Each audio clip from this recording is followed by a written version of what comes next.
Hello and oh wow, my voice. Hello and welcome to tonight's stream. I'm forgetting where I should be looking. Probably here. Well, there we go. That's better.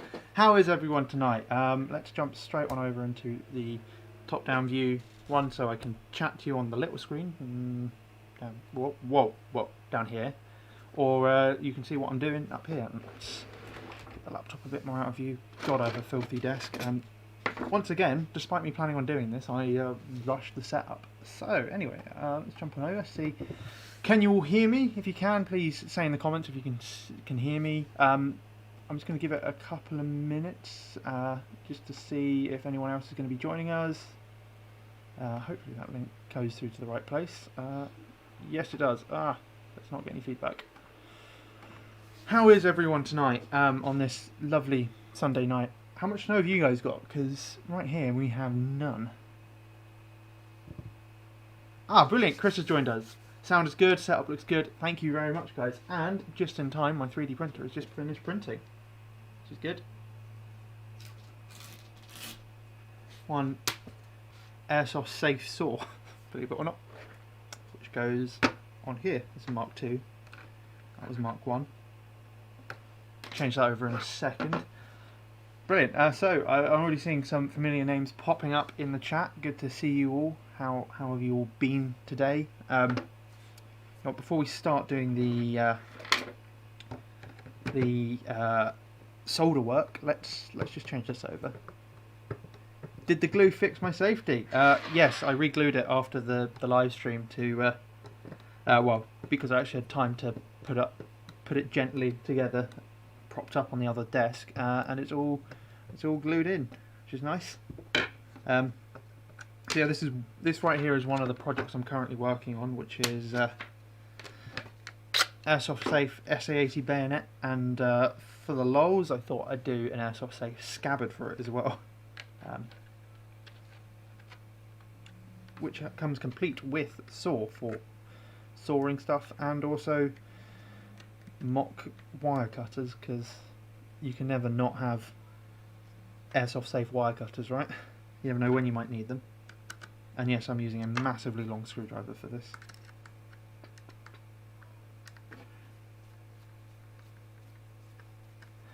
What's the theme of the stream going to be? That is a good question. Well, yesterday's theme was let's change all of my mates' batteries and guns over to Dean's, and in 2.5 hours we managed to do 7 batteries. So theme for today is finish off that, and then depending on how we're going, I've got some other bits and pieces we can do. So yeah, there. One Airsoft safe scabbard, complete with floppy saw for fake sawing stuff. I mean Airsoft sawing stuff. Evening, Mr. Badger. How are you doing? How's your new printer treating you? And I'm still cleaning up this print, but hopefully, there we go. Yes, working wire cutter. Very nice. Anyway, that's enough of me showing off 3D prints. Let's crack on with doing some tech work. Been out testing old manky British surplus in the snow. Oh, I wish I had some snow to go test out my my stuff. Oh, can you all hear a humming from the printer, or should I turn it off? Because I do have other things that could be printing at this time, but if it's annoying in the stream audio, I will happily turn it off and wait. But while I'm waiting for you guys to say whether or not it's really, really annoying, I'm going to grab the safety and the trigger box, which I had a minute ago. And let's put this back together.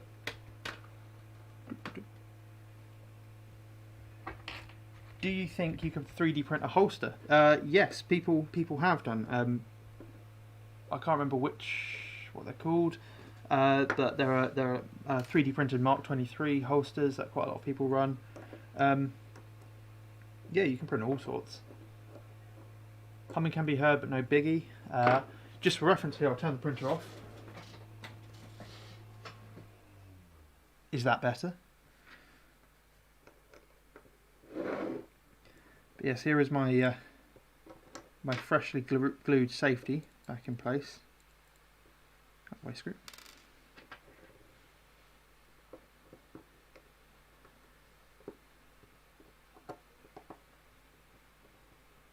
That's it, Double Tap Designs. Thank you, Mr. Martindale. Double Tap Designs do Mark 23 3D printed holster.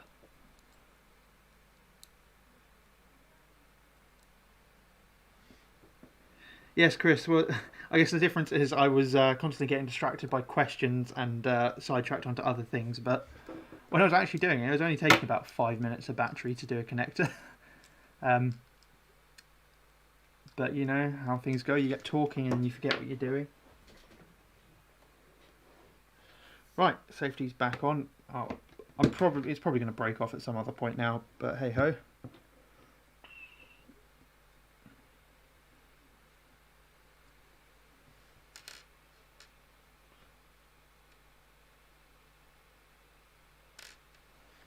That makes it sound more, feel more techy. Right, well, printer's going back on though. As I need to start printing up blades. Do I have an SLR? Not a real one. I do have an Airsoft one. Hang on.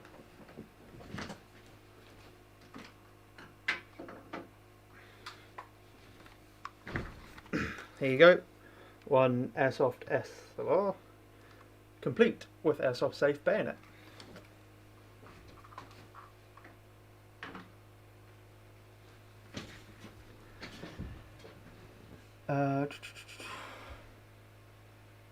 Did a Mark 23. Oh, do they not make the 3D printed holsters anymore? Oh, that's a shame.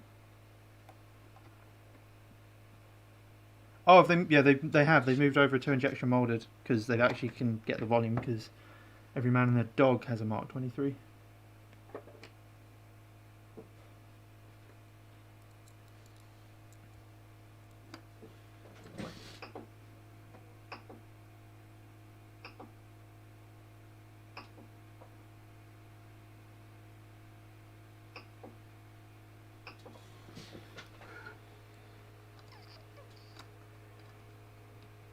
So yeah, so if you didn't join us in yesterday's stream, I was showing that I managed to snap the safety off of the DIY SSG project. Basically what happened was I was testing it and it was quite cold out, and I went to wrap the bolt and fumbled, and the bolt slipped out my hand, flew forwards and snapped the safety clean off, which is no big. The gun still works, but I thought we'd just re-glue it on so at least it's in the right position. And get that's all in place. That's all working. That's good. Oh really? That's interesting. You can't get them either. Question for you: if you were bitten by the bug to run non-standard kit, what would you go with? Well, what do you mean by non-standard? As in like not issued kit, or as in not the kind of everyday kit that most people run at airsoft sites? Because if it's that, you can just have a look at any of the kits I normally run. If it's the early one, then I'll actually have to think about that. Actually, no, I wouldn't. I would want to build a Starfleet rifle, run that, and then figure out a way to have mags hidden upon me.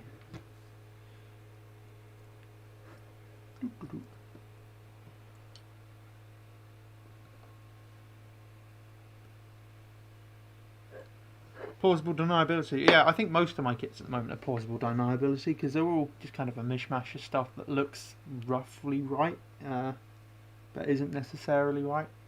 For instance, I did a Vietnam game a couple of years ago as Anzac Forces, and I was running an SLR with plastic furniture. And technically it was a foul G1 dressed up like an SLR running plastic furniture, running 58 pattern webbing, which the Anzacs didn't have, but plausible deniability of, well, they could have got some stuff off the British to test and this is being trialled and evaluated, that sort of thing. That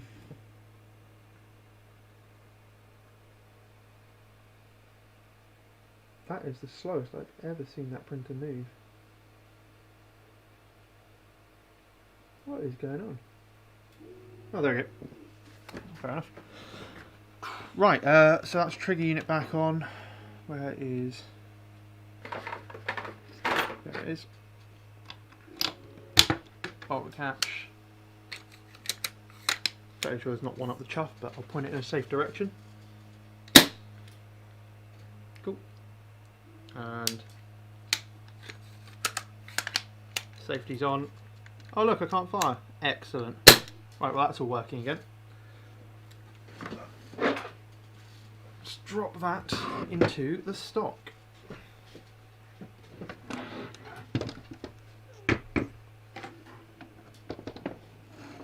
So unissued kit, what would I run? That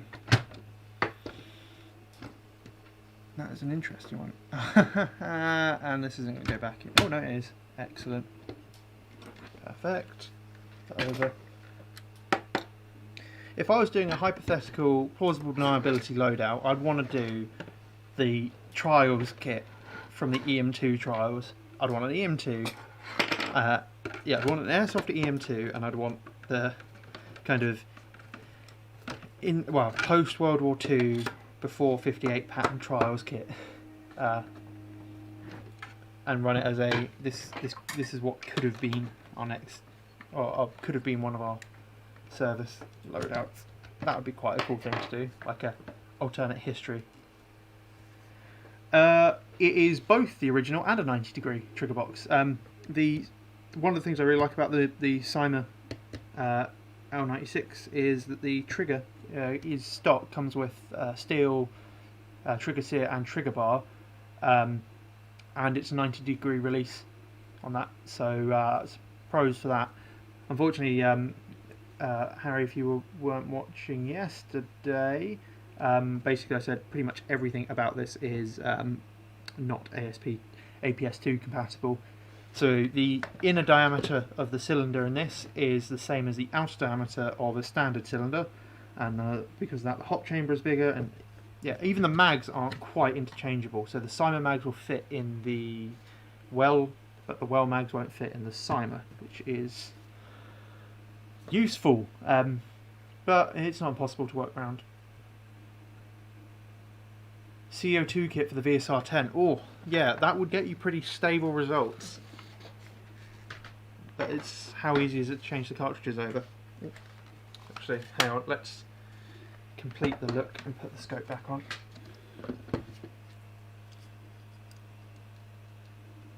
Yeah, damn Yanks. It's a long and convoluted story as to why the EM2 wasn't adopted, which I guess I could go into, seeing as we have all the time in the world with the live stream. Do you guys want to hear the distilled version of why we didn't get the EM2 and why we ended up with the SLR, or is that a topic for another time?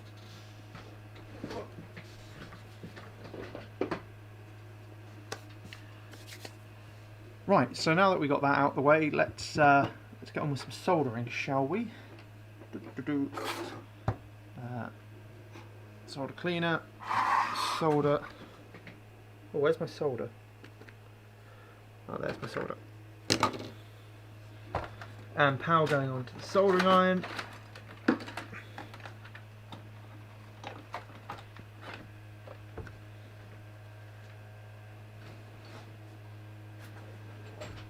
And let's grab the first bag.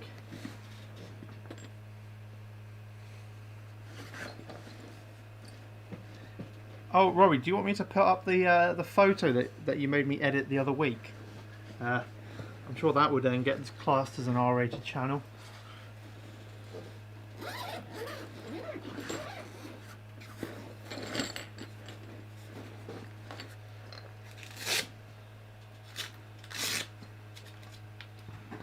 I've got something unique for you guys, something that's not normally seen on this channel. Oh look, it's an SA-80.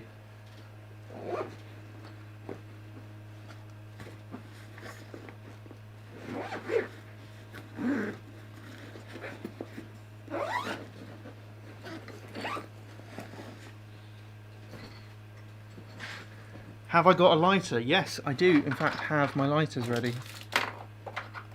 I even have two. I found another one. So yeah,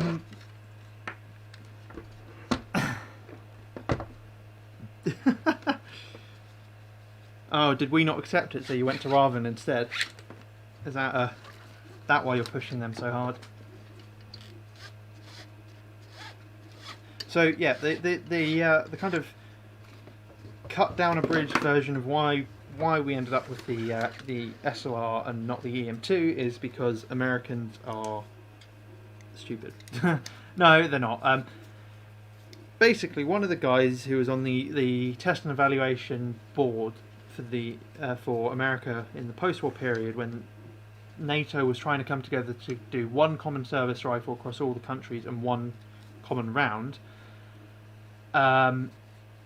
was I shouldn't have it this way up, by the way. I should never lean it on the charging handle.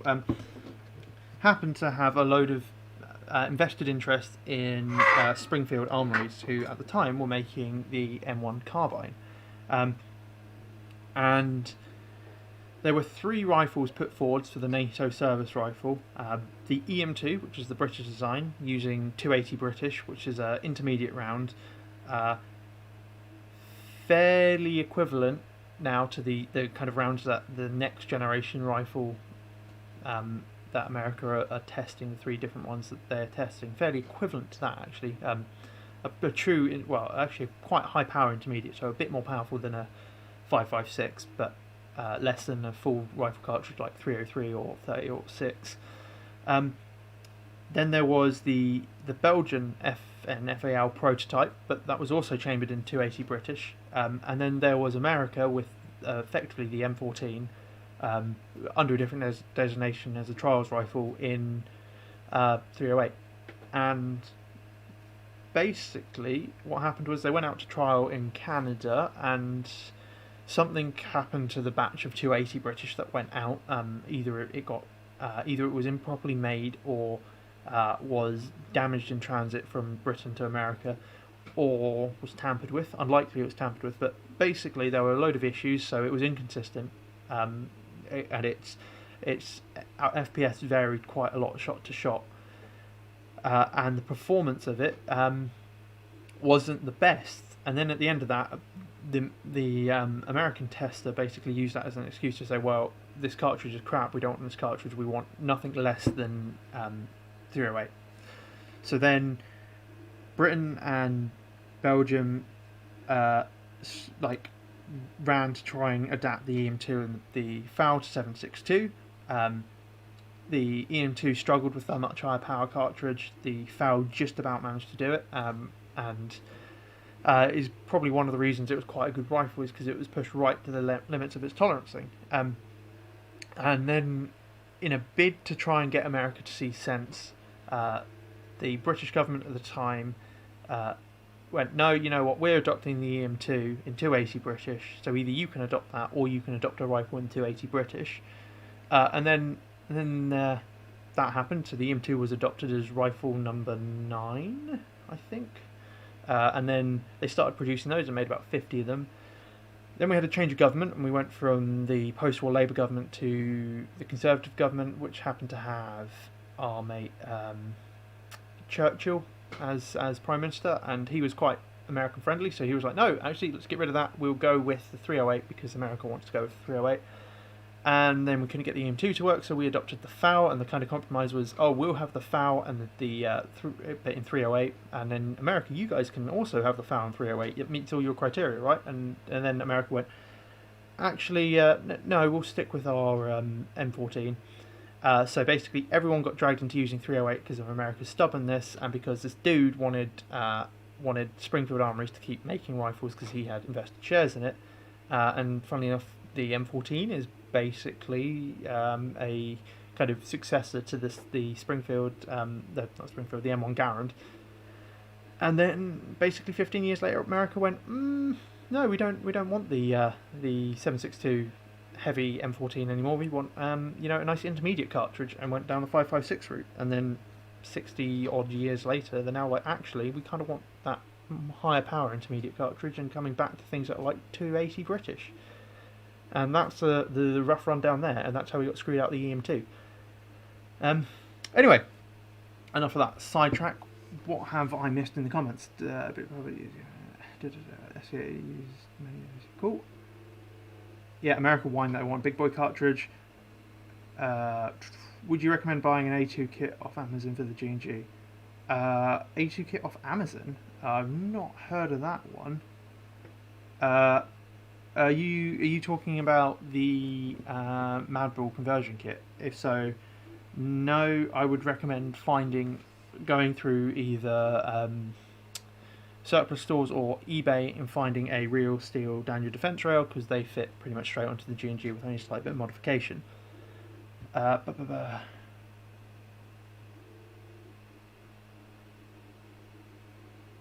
Yeah, it's weird. Trials are weird, and they just disqualify rifles for like the weirdest things, and then realise that they've actually disqualified the kind of best thing they had going for bullshit reasons, because the other rifle was made by a more mainstream company or someone who has friends with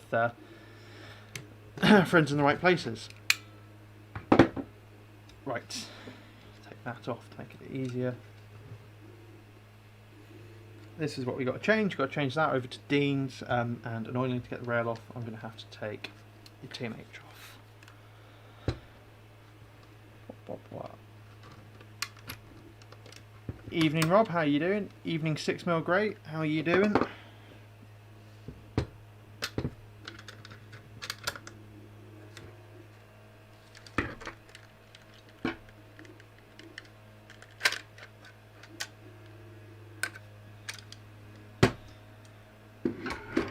Oh, and VS1. Yeah, if you want an A3 version, definitely look at the EK3 kit. I would say they're one of the best conversions you can do. Although I may be biased when I say that, seeing as I designed them.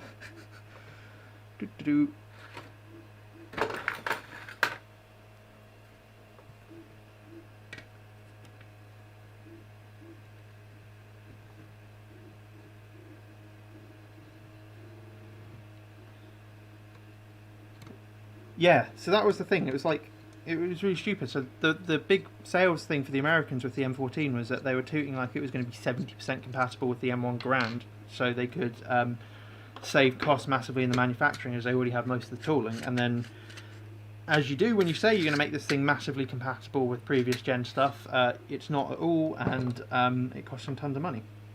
It was like the Challenger tank, Challenger 1 to Challenger 2. Challenger 1 had more in common with the Chieftain than it did with the Challenger 2. British snipers, yes, I really want an L42, which is a 7.62 version of the number 4T, but no one makes number 4 yet. Well, other than the RWA one, which I got to use once. I didn't get to use it in a game. I got to try it out in a store, and it was awful. It was really awful. Yeah, and desperately waiting on G&G to release their LE4. We were talking about this yesterday. Their Lee-Enfield number 4, which is cool because it's a gas rifle, so you're not having to fight spring pressure when you're racking it.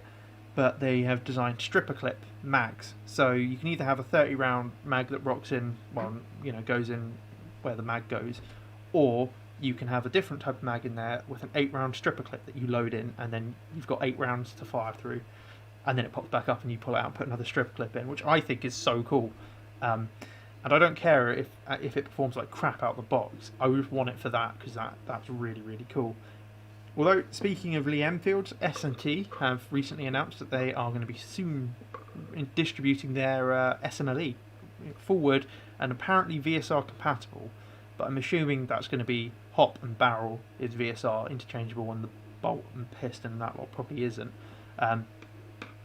So, no doubt when that drops, I will be messaging Chris, who runs Supervise, and being like, "Hey, get one of those in for me, because I want one." And then, no doubt our mate Ollie, who was in the chat yesterday, will be doing the same, seeing as he has a real SMLE that he shoots fairly regularly.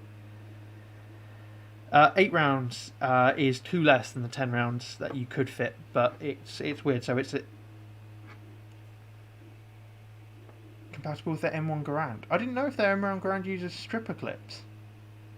Like this is like the G&G LE4, at least the ones I've shown off, have what looks like 5 real rounds stacked up in a stripper clip in a straight line, which you then load 8 BBs into, and then the top round has got a milled slot where the BB gets pushed down into the pop chamber. It's a pretty new, like a pretty unique design, and I'm quite looking forward to seeing how that goes. Yeah.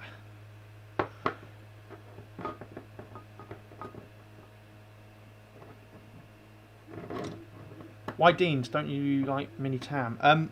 No, Deans are much better in terms of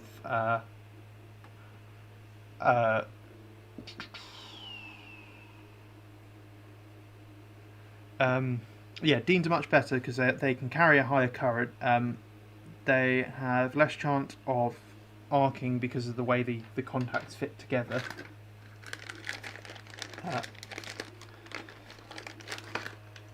And they're just generally a better all-round connector than a Tamiya. So yeah, once they're together, you've got much more positive lock, and there's no wobble. Like with a mini Tam, it can wobble about, and you can actually have it connected physically, but not connected electronically.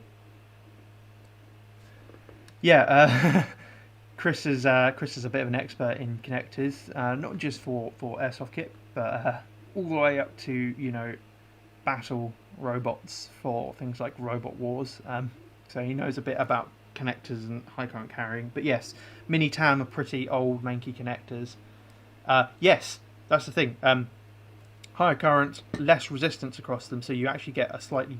if you change out from Mini Tam to Deans, you actually get a slight boost in your rate of fire and trigger response because you've got a lower resistance across the connection.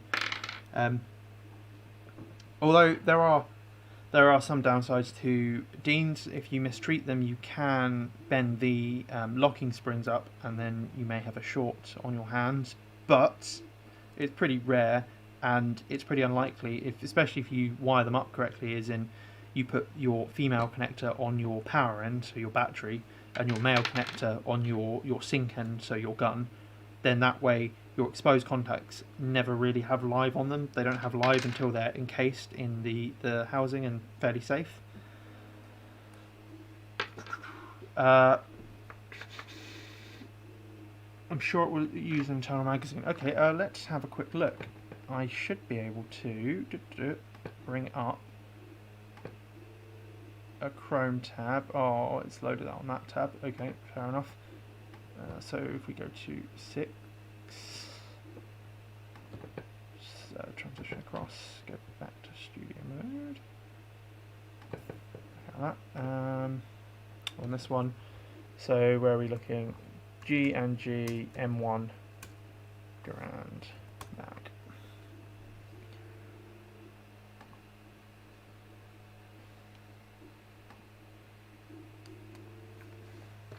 While that's loading, I'm just going to get ready. Okay, so there's is like the floor plate of the internal mag by the looks of it. So the G&G, the LE4 is completely different. G&G LE4. Yeah, I'll bring up. I probably will get copyright striked for showing this. Let's mute that. There we go. Oh, it's a 7-round mag. Sorry, I thought it was an 8-round.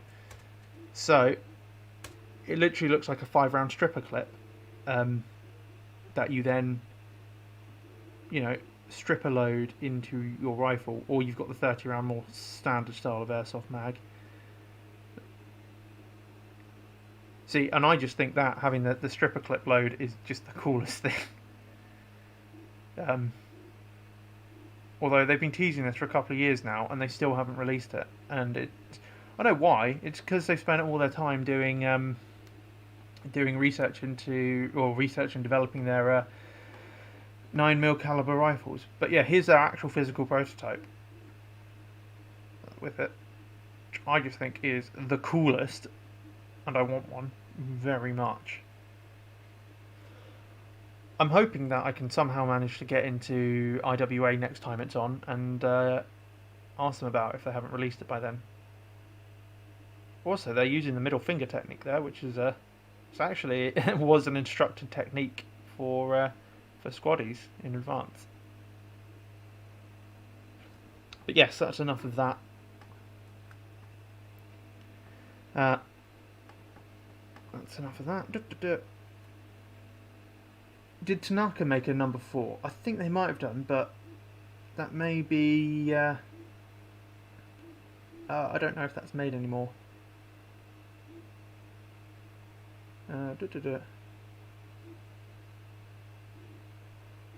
Yeah, a decent Lee-Enfield is massively overdue. I don't know like why anyone hasn't made them yet. We've got like all the other World War II rifles, and arguably the Lee-Enfield is the best bolt-action rifle to come out of World War One and Two.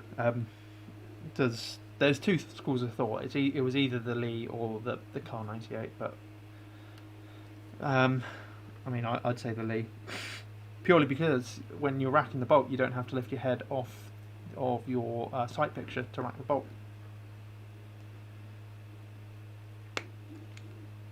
But then again, the Lee can be considered a bit less accurate due to the locking mechanism used.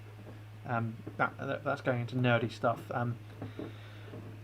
If you want to know more about Lee-Enfields, I highly recommend checking out Bloke on the Range. He's got quite a lot of them.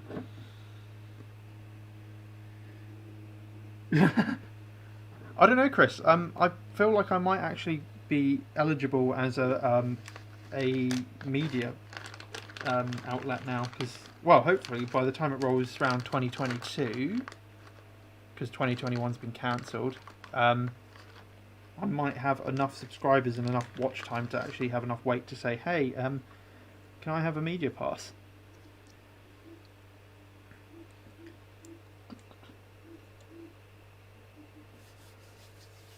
But yeah, some of you may recognise this rifle from a video probably a month or so ago, fitting the MOSFET in it. I'm still going to leave the fuse in just because they haven't specified whether or not they want the fuse removed. In fact, Will may be lurking in the comments. Will, if you're watching, do you still want the fuse or do you want it gone? I'd recommend leaving the fuse at the moment, otherwise I'll have to tear everything down and put more wiring in.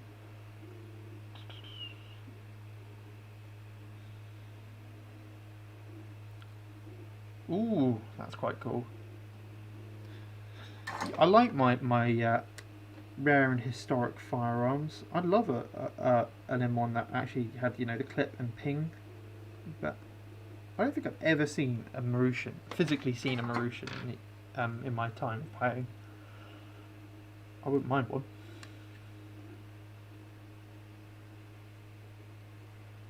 Oh yeah, that's the other one. Yeah, British muzzle loaders. I think they did a collab doing the walking fire drill and why middle fingering is actually a legit thing that was taught. Oh, for those of you wondering why I keep talking about middle fingering, so middle fingering. Hang on, if I do that, hopefully that's changed. Yep. Where is the sniper? So middle fingering on a Lee, I'm using this because it's bolt action, is when you're racking the bolt quickly, when you bring it back down into lock, instead of taking your hand off, coming back into the grip and using your index finger to pull the trigger, you are racking your bolt and then you are coming down into the lock, come back over to grip and then just middle fingering it, using your middle finger to pull the trigger, so you can actually get quite quick cock and locks. So I'll try it on this, it probably won't go that well.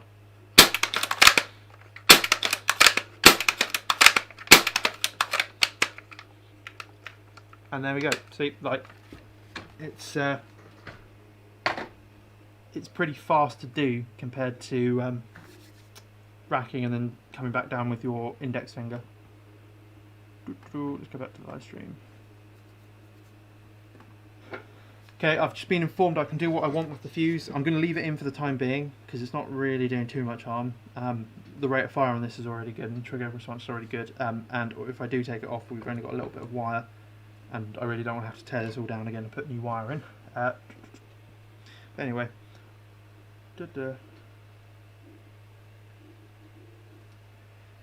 Yes, and that's the term mad minute, is how many rounds can you get off in a minute from a bolt action. I can't remember what the claimed best mad minute is. I remember it being something ridiculous. But bearing in mind with bolt actions, you've got to reload them every 5 or 10 rounds. And I think the standard approach was you have 10 in your rifle on the lead, you'd then fire off your 10 and then you'd load it in batches of 5 and fire as quickly as you could. But this is well outside the remit of Airsoft at the moment. This is talking real steel.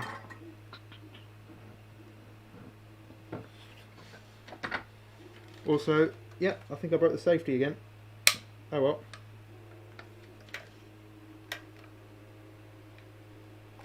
Yeah, I did break the safety on the bolt action again. Yeah, I think that part is gone. Because the crack is right along the weak joint, so any kind of force is going to break it again. But hey ho.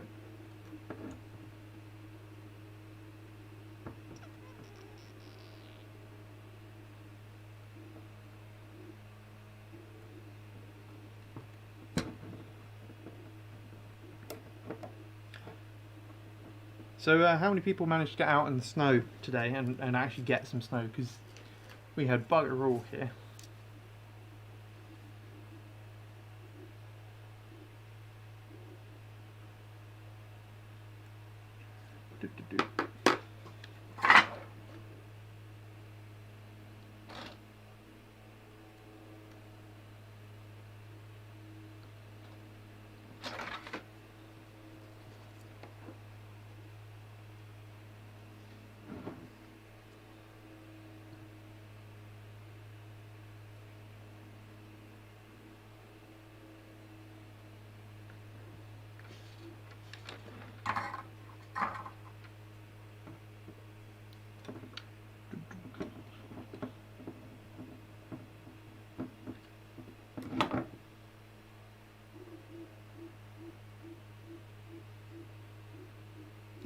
Toasty.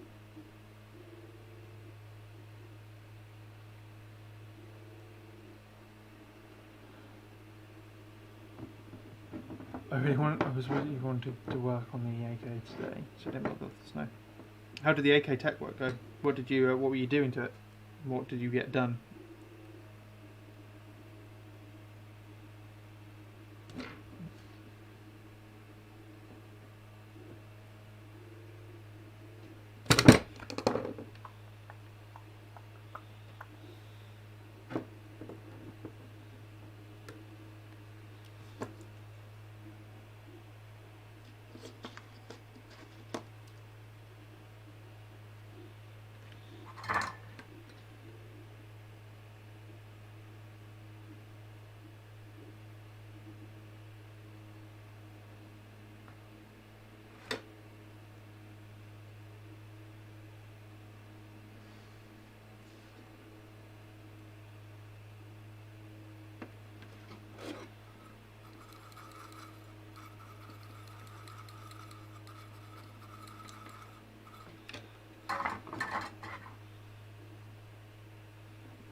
So what connectors do you guys tend to run? Are most of you on Deans, or are most of you using mini tam, or are you using some exotic connector like EC3s?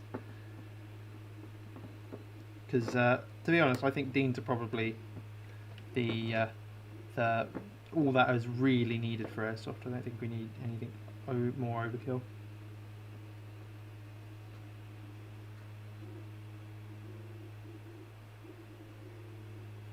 Nice.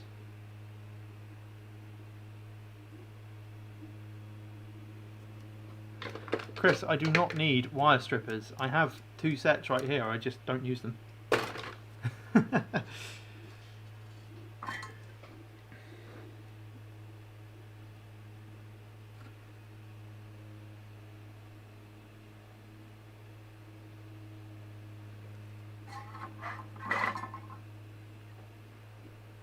I really found XT60s lackluster. I thought XT60s probably have a higher current carrying capability than Deans, seeing as they're, you know, barrel connector inside of the housing. Let's get the down bit. Set that one. There we go.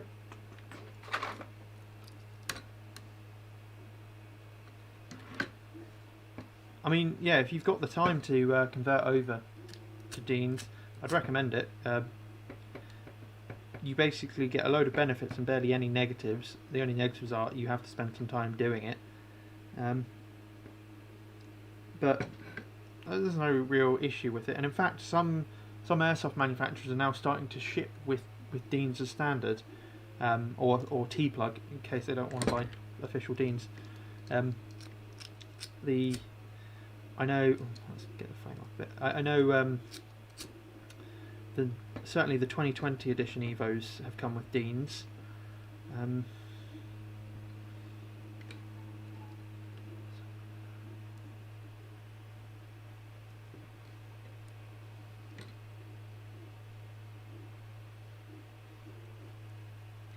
Yeah, I'm the same as you, Tom. I think all of mine are Deans apart from the AK because I haven't touched it yet, the M16 because I haven't touched it yet, and the Sterling because I don't think I'd be able to disassemble it with Deans, and I'd have to disconnect the Deans every time I want to disassemble it. But I'll have another look at that because I'm pretty sure it wouldn't be impossible to do. Right, that's those resoldered and heat shrunk. Let's put everything back together and test this rifle, and then we'll move on to the next one. Where do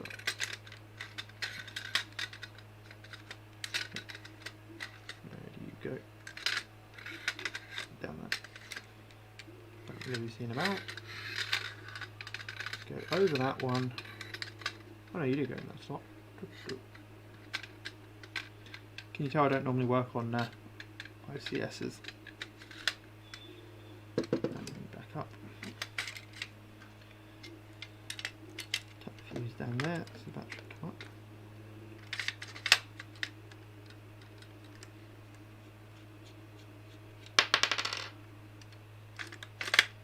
You can convert all your batteries over to Deans. I did that yesterday for Will.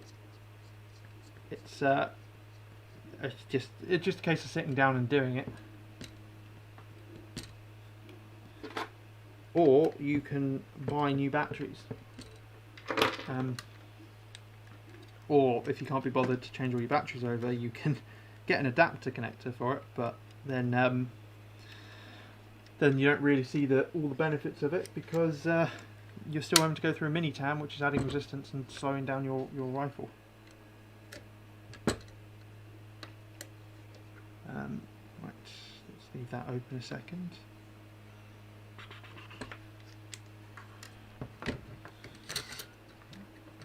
And you know what, I'll just do that again because the fuse jumped up.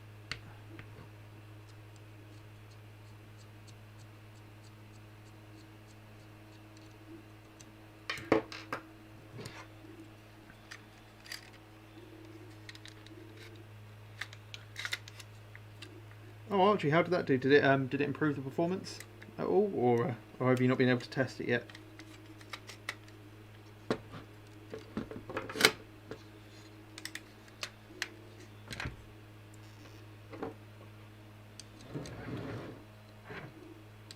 I just realised I've been doing that off camera, my bad. Oh, also, I hope all you SA80 fans are appreciating the fact that I'm undoing screws in an SA80 with an SA80 tool.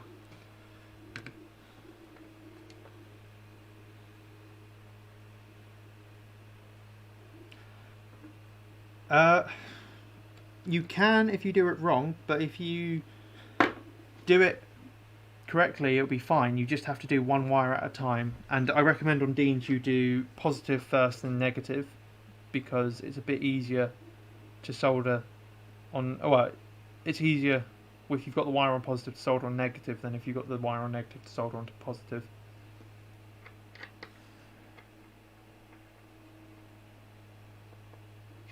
Yes, shorting a LiPo can result in, well, LiPos are able to dump pretty much all of their current at once, so you can start a fire.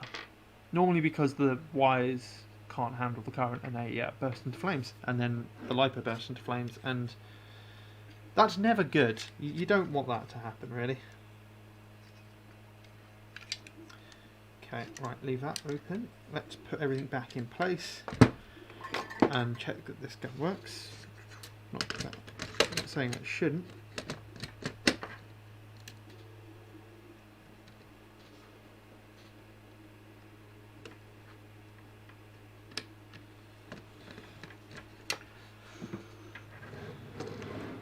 Into view. Well, that's good. So maybe that's something I'll need to do at some point, is get a better hot chamber for the FAL I have.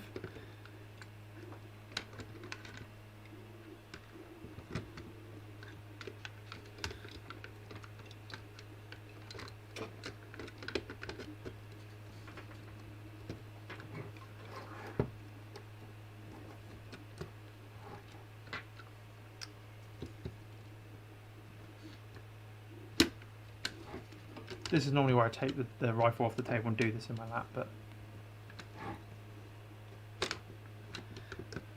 Oh well, Mr. Badger, you should probably talk to your sights tech. I have no idea who that would be. I hear they're also good at downgrading hot AKs.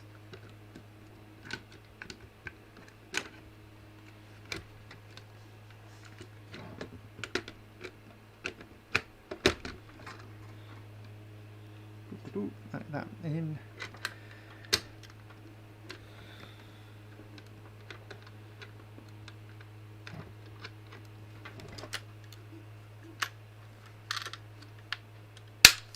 One in. Put that on.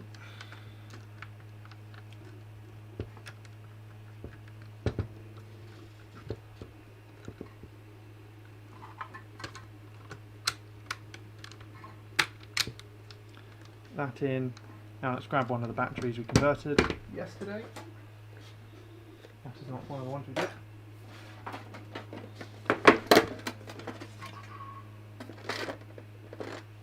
That will do. Nice little 7.4.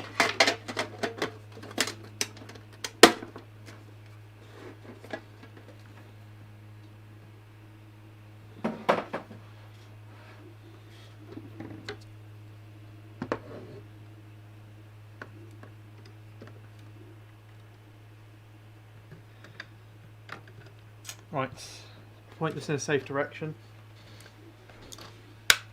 Make sure it's on semi.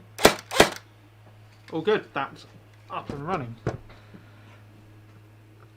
Okay, Mr. Badger, whatever makes you sleep at night.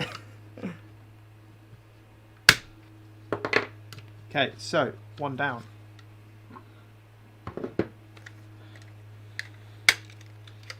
I don't actually know what rifles I have here to do this to, so it's kind of a going to be a surprise when I open the next gun bag up and see what we have.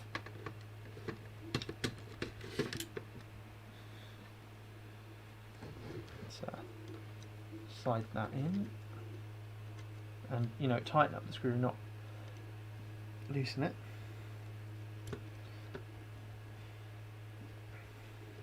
I have to admit, I do like the look. I think this is my favourite look of SA80, the DD rail with the SUSAT. It's just so good.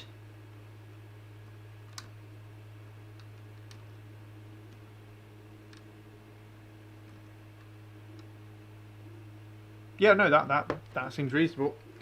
If you've got a competent tech nearby, take them the batteries, and they should have it done fairly quickly, depending on the number of batteries you've got. If you've got loads, it'll take a while. If you've got less, it won't take that long. Right, excuse me while I go get the next rifle.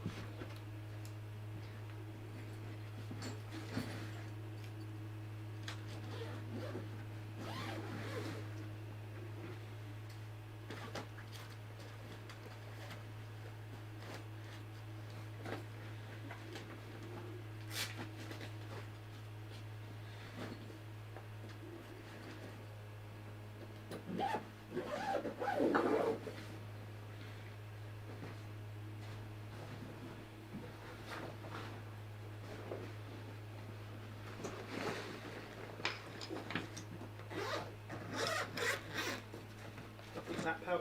Good, good.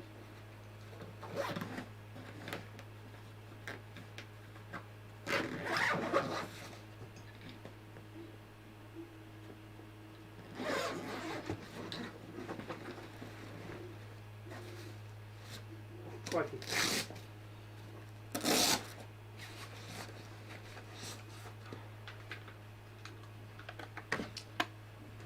Right, looks like we have some kind of AR here.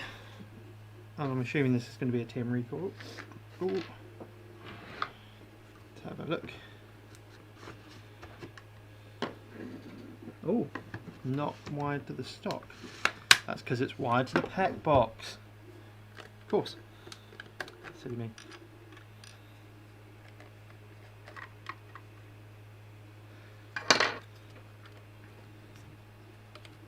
Oh, that's a tight amount of wire. Let's see if I can eke some more out of it. Yeah, I know G&G did a pink P90, but I know they stopped making the P90 for a while. I don't know whether or not that was because of licensing or not. I had a G&G P90 for a while. They're actually quite a nice little rifle, that. But then I sold it because I was poor.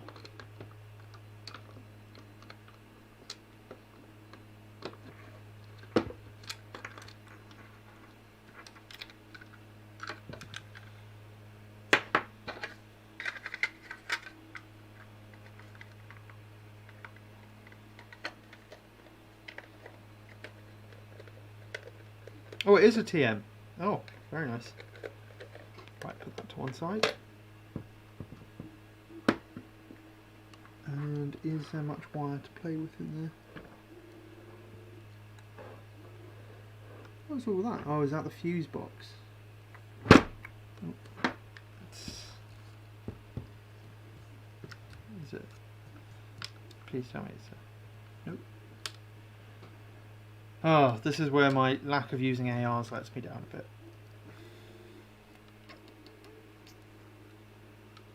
Hoping I don't have to disassemble the whole rifle to get into that wire loom. No, it is a two-piece.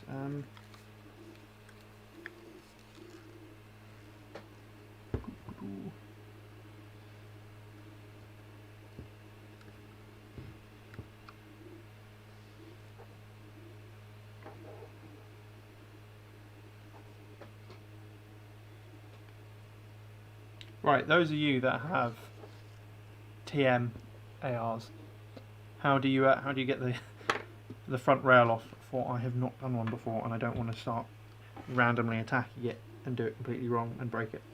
So, you know what? I'm going to put this one to one side and come back to it in a minute.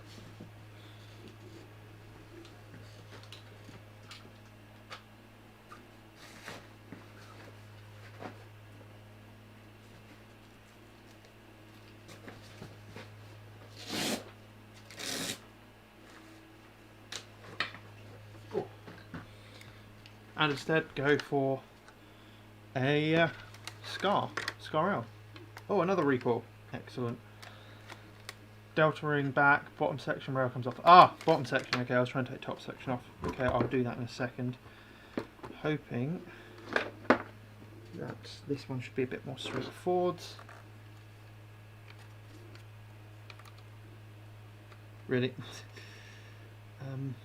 That is an awful, not much wire to work with there.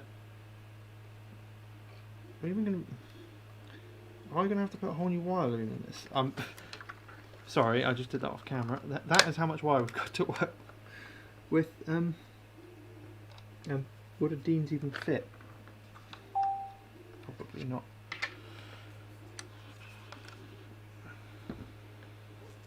This one does.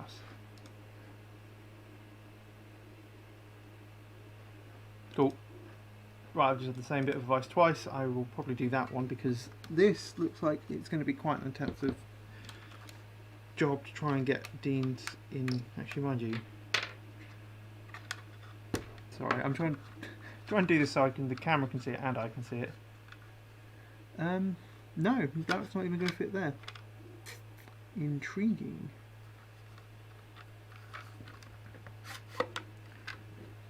All these people with their TM recoils have no thought for people who have to then put Dean's connectors in. Kind of shows how poor I am that I don't have a recoil. Okay.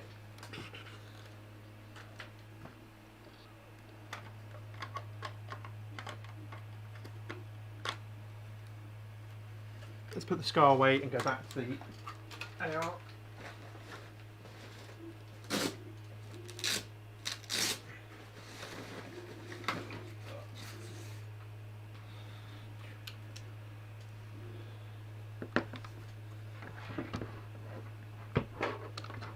Oh, that was so much easier.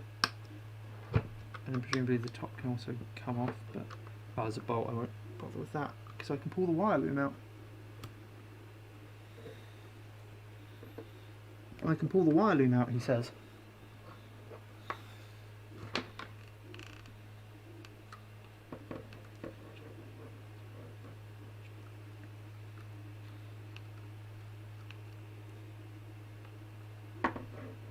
Come on.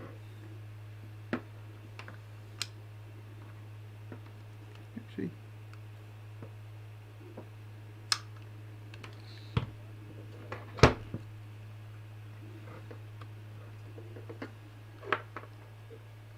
So it needs to go there because that is basically how back does that go? Where could that go? Probably go to the forward hole.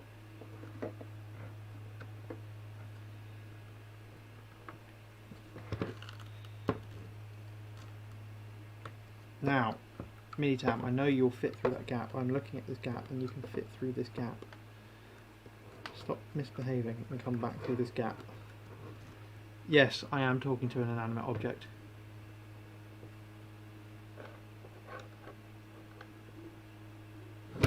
Yeah, I know I need to take the top rail off, but it does seem to be in there quite firmly. Right, I'm going to get my Ankies out and start taking out bolts. Well, if you're watching, I'm sorry, but they shouldn't break it, I say. Confidently, shouldn't break it.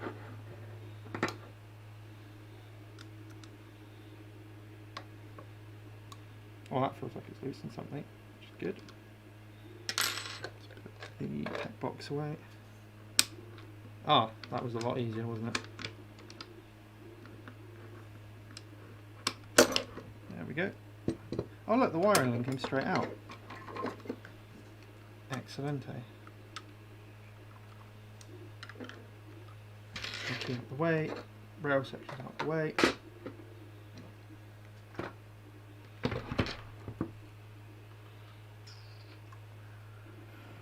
Right, next question. Will a Dean's connector fit through that rail gap? Oh, easily. Cool, had me worried there.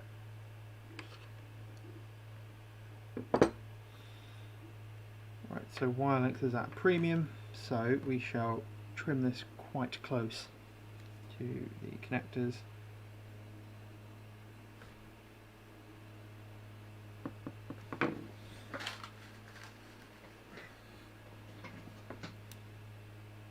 Yeah, cool. Just making sure on the polarity of the wires that the red strip one is actually the positive, because that would be bad if it wasn't.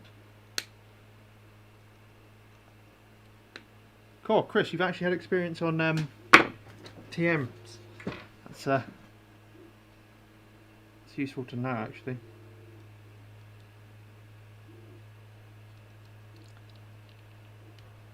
Anyone in the chat, if you've converted a TM recoil scar to Dean's, how did you do it? Did you have to put a whole new wire harness in the back, or are we able to just finnick it on?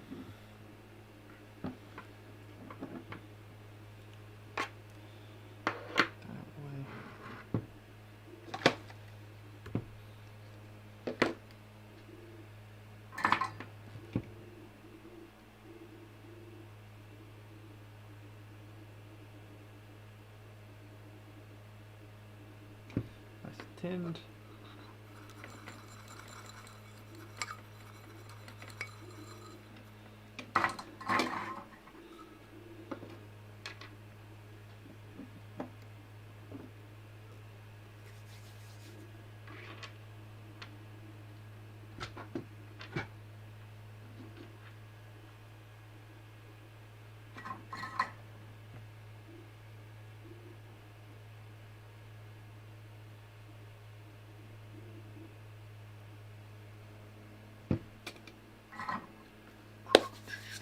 Right, heat shrink. Never forget your heat shrink. It's a pain in the butt if you forget your heat shrink.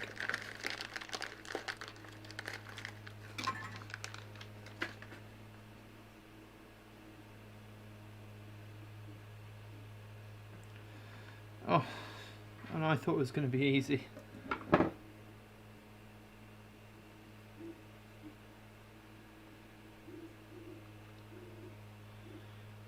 Well, that's good to know that I'm going to have to completely tear that rifle down. I might leave the Scar to last then and get all your other. We'll get all your other rifles done.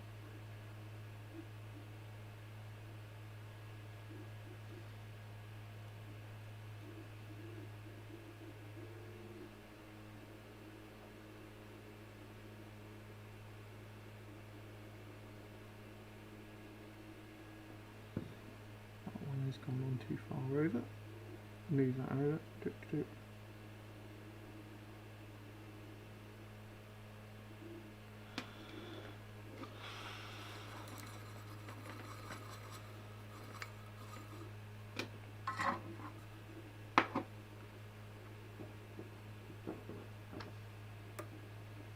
I still can't believe there's over 10 of you guys just sitting here watching me solder some wires together.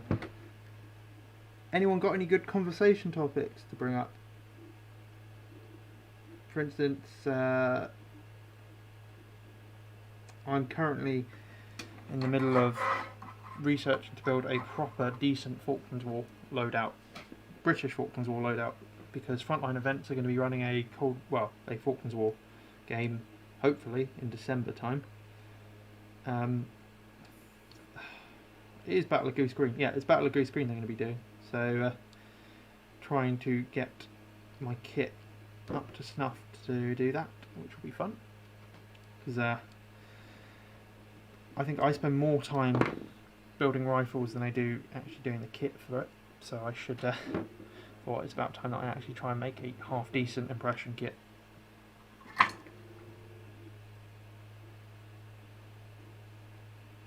What about you guys? Are any of you trying to build up a certain type of loadout at the moment, or any new kit that you're trying to put together at the moment? Or are you building workbenches in your garage to build hacky races?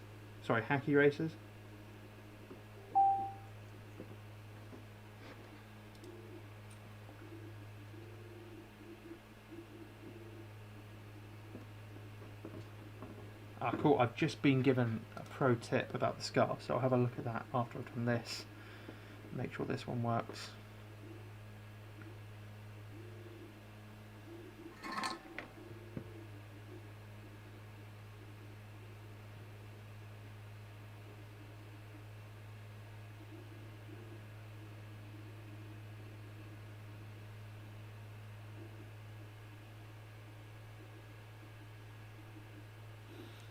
I think that one's Paras. I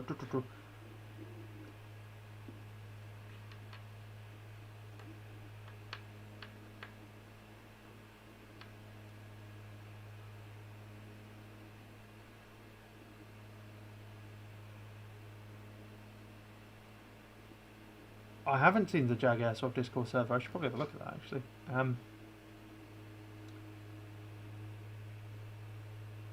Yes, it is going to be. It'll be Paras, so that'll be interesting.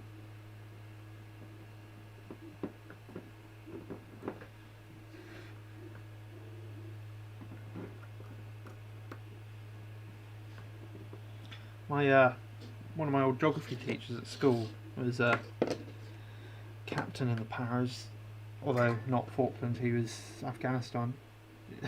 There was a notice board outside our geography department, and it had a photo of each of the teachers. Most of them were from their various geography trips. And his was of a landy they'd captured off the Taliban, toting a load of different firearms. So I think there's PKM, a load of AKs, but he was standing on the back of it with an RPG on each shoulder. Actually, one of my old maths teachers served in the Falklands.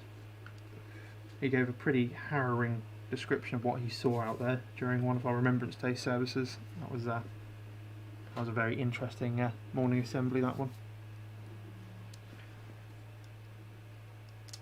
Kiwi, Star Wars or Star Trek? Tom's got it right, Stargate every time. As much as, yeah, I enjoy Star Wars for what it is, just fun films to watch. I think Star Trek is probably ranked slightly higher than Stargate for me because it was always on in my house when I was growing up, and I always have it on. I think Philip J. Fry summarises it perfectly in an episode of Futurama. When you're watching Star Trek, it's like you're with friends. That's actually quite a depressing statement. But yeah. But I do love me some Stargate.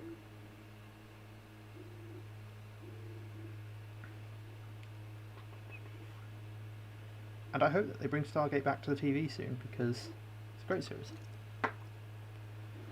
Yes, I'm surprised they haven't. They did a webisode series for a bit, which is kind of following the lady who discovered it in like 1940s in Egypt, and they did a mini series about the discovery of the Stargate. But they haven't done anything big recently, which is a shame because it's a really good series. Right, moment of truth. Yes, look at that. Get this all to fit.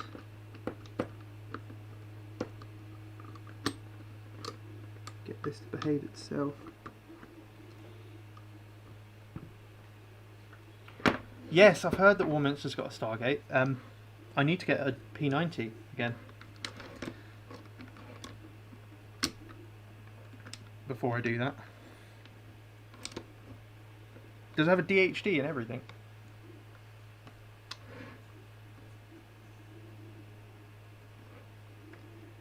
Ian Banks Culture Series.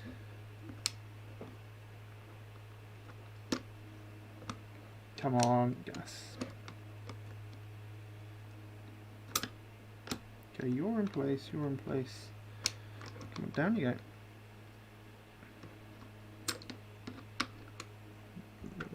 Oh, okay, right, I see.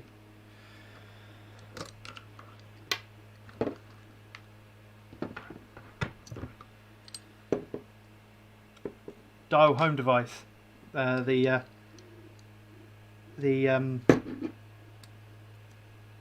big round thing, about probably 4 feet off the ground, lots of symbols on it, and a big red middle button. Controls the Chapper Eye. Or, that's a good question, P90 or OGMP5 for Stargate. That is a... Well, I'm gonna go. I'm gonna have to go with neither, and go with Spaz shotgun for taking out replicators, because that's what you need to do. And I do realise I am alienating most of the chat with this nerdy crap that we're talking. Okay, right. Stand the rifle up. Put it in.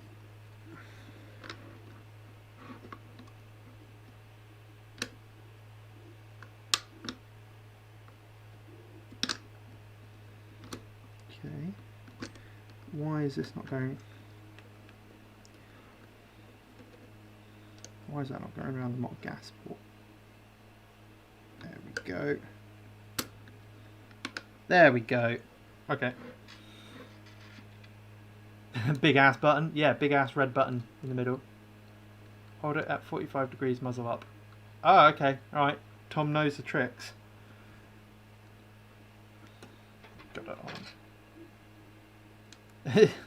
Is that next to the Stargate? They've got a big button with a klaxon on it. Okay, right. Top on. Tap that away. Flip it over. Low rail segment.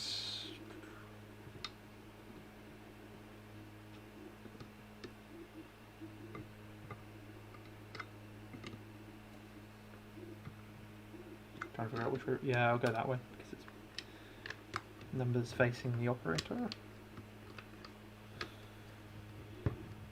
There you go.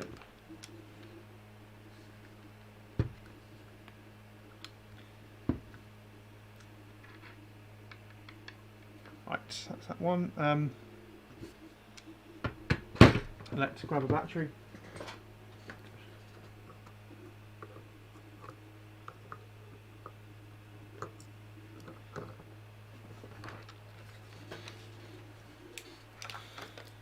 Just test it off screen. Yeah, that's working.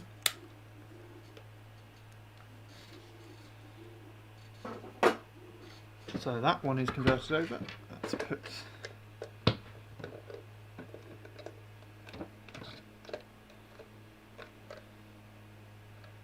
well, that's annoying. Sorry, well, I'm going to have to cut that slightly bigger. Is it small enough to just...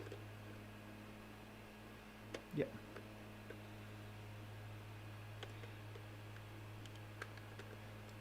It's funny that, most of them sounding like rural Canada. It's almost like it was produced in Vancouver. Or obviously they're covering up real life aliens and they're all based off Canadians. Or maybe, in fact, Canada is just full of aliens.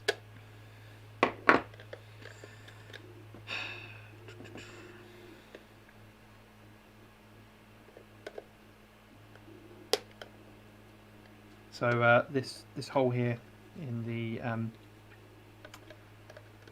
PEC box, not quite big enough for Dean's connectors, so I'm just going to clip out a bit of it. Luckily it's made from high grade clippable plastic.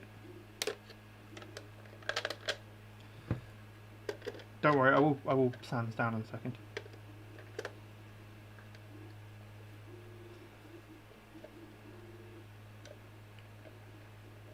Well, yeah, that's just the Doctor Who effect happening on Stargate of everything. All planets that aren't Earth kind of look like quarries.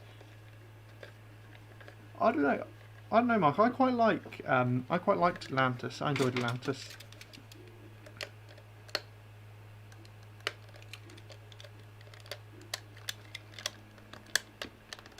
Trim a bit of that plastic off. Right, let me just go grab my Leatherman. I'll be a minute. Just go grab the file.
Right, and we're back, and I have my Leatherman with file. Cool, this is filthy. It's filled of sand out of the trenches at Tuddenham. So let's move the rifle out of the way. Let's just trim that back a bit.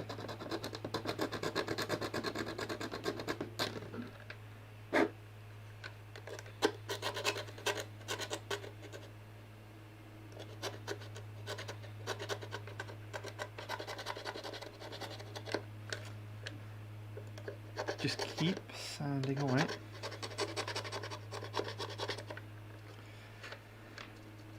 Oh dear. So yeah, what would you guys? Here's a question: if you were going to be in the Stargate universe, who would you want to be and why? Like, as in, what job would you want?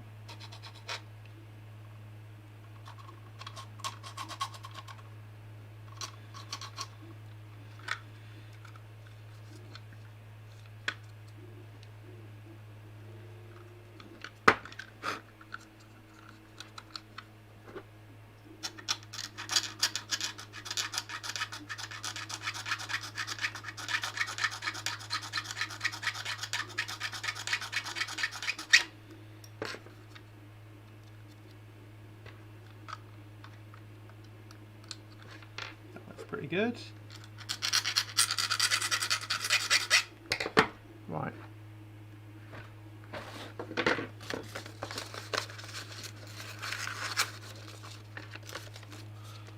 I do have a ripped up sheet somewhere.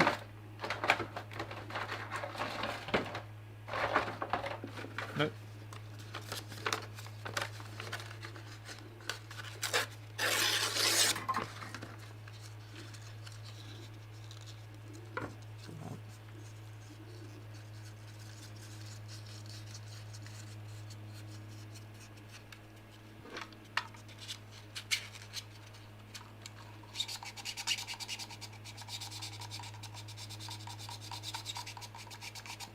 Voiceover guy. No, that's not a voiceover guy. That's Walter. Sometimes he likes to mix it up. Sometimes he says locked, and he likes to mix it up on the 7th one and say engaged.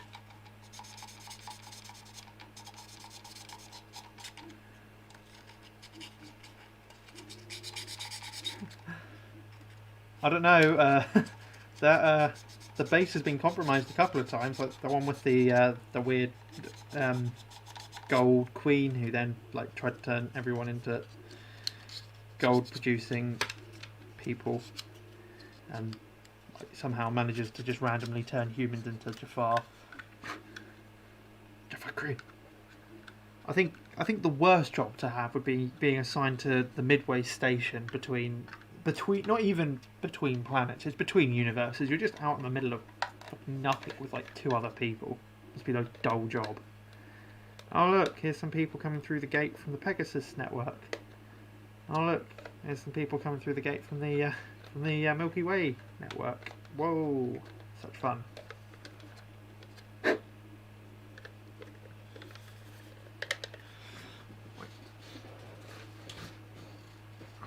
So that's the pet box modded.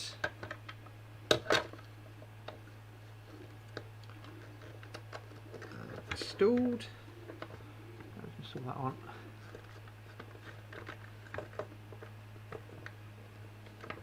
And yeah, voiceover guy who calls out the chevrons. I think he gets injured quite a few times actually. Yeah. He tends to whenever anything goes wrong at SGC. Always, he's like the first person to get injured or hurt.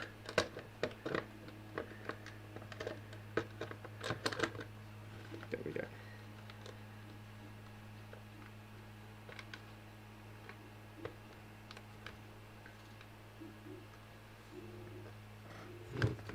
Where's my multi-tool? There.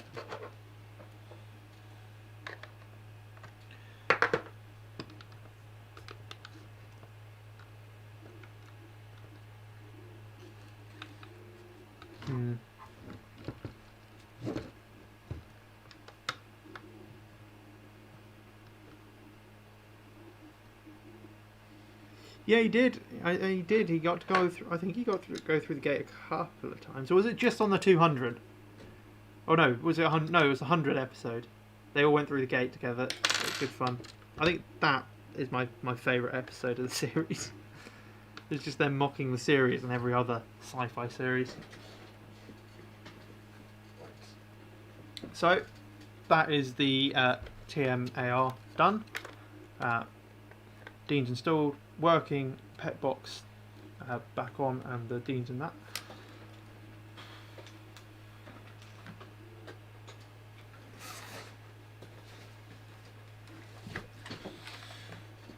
Now here's a question: how the hell do we make an airsoft staff rifle? Well, not rifle, staff weapon, I guess. How cool would that be? And you don't have to hit anything then, because it's a weapon of fear, not accuracy. Whereas, of course, the P90 is a weapon of war.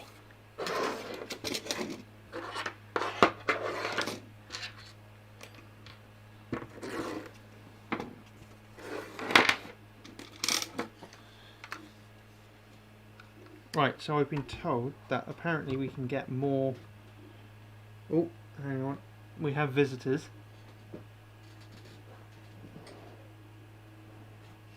Everyone, say hello to Data. He's come to check out what's going on.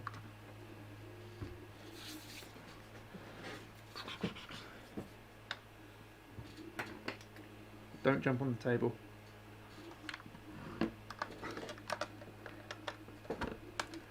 Yeah, I was thinking that, like a moss cart in the head would be quite cool for that, but then you only get one shot and then you got to stop and reload it.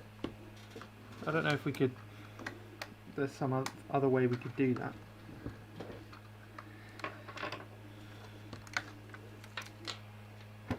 Right, I know this is a bit awkward to see on the camera, but I'm just looking down the butt trying to loosen off this plate. Best way to do it, because there's tons of wire running up there. So there's a plate back here. You need to watch, don't you? Yes, you do. It is great. It is a brilliant series. I highly recommend it. It's not too serious. Just the right amount of cheese to seriousness.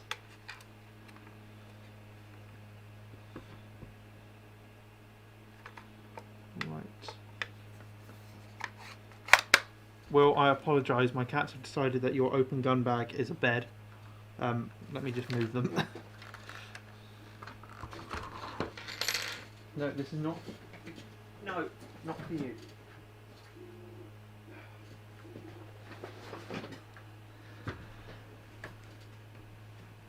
Yeah, the Kurt Russell film is worth viewing, although I have to admit I think all of the TV series versions of the characters are better.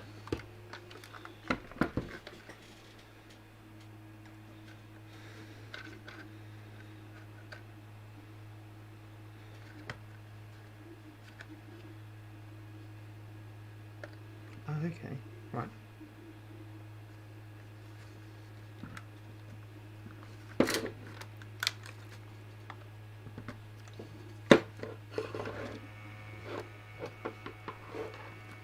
Yes, eel in the chest. They're not actually eels, they're called golds. And they're an alien parasite that happen to align themselves as the Egyptian gods. Ooh, that would be interesting. Not entirely sure how that mech works, but I'm sure I could look into it. Okay, so... Aha!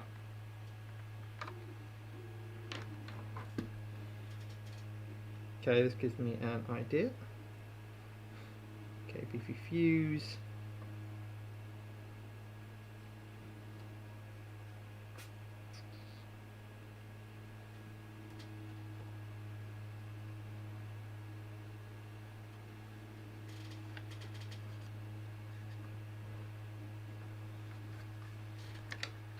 Where?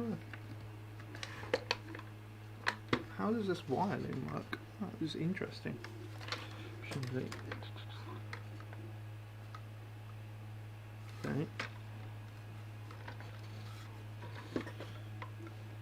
Right. Well, if you're still watching, how bothered are you about having a fuse in your rifle, or are you smart enough to know if it sounds wrong to stop playing with it?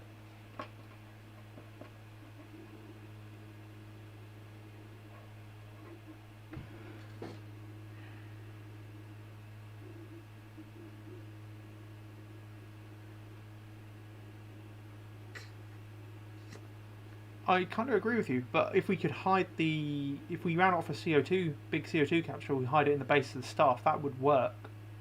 And then it's not a HPA line, per se.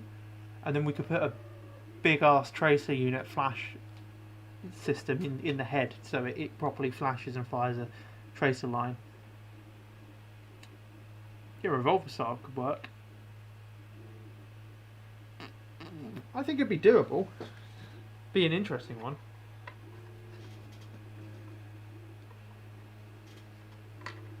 Probably easier than a Zap, that's for sure. Right.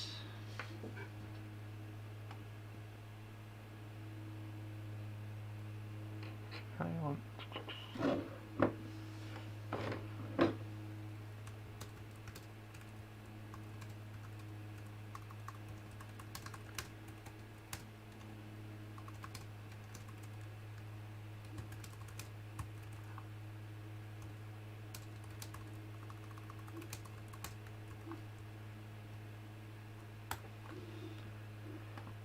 Just asking Will if it's okay for me to get rid of the fuse in this.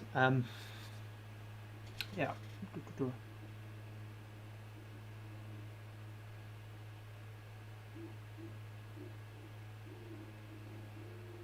Yeah, replacing the wire loom isn't too hard, depending on what rifles you have. 14, 16 or 18 gauge. I tend to use 18 gauge. Basically, the bigger the number, the thinner the gauge. Where is the stuff I use? Typical, it's not in the place I normally leave it. Did I put it in the cupboard?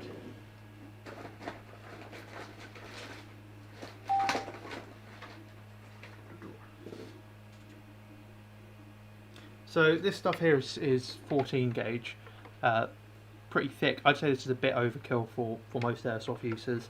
If you've got the space to run thicker wires if you want. But 16 or 18 gauge should be more than enough for the rifle, for most applications.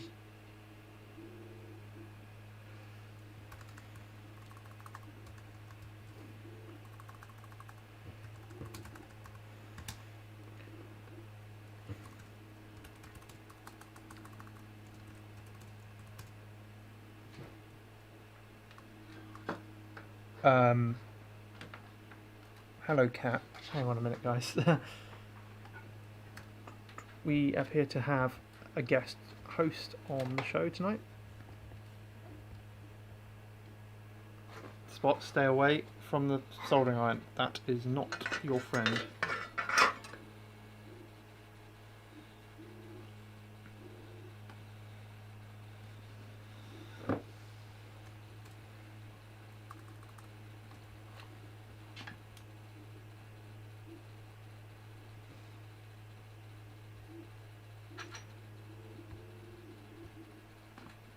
Stay away from the soldering iron, cat.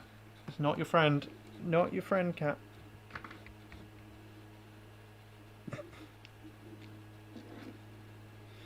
Okay, I'm going to have to move the cat. Ah. Thank you, camera.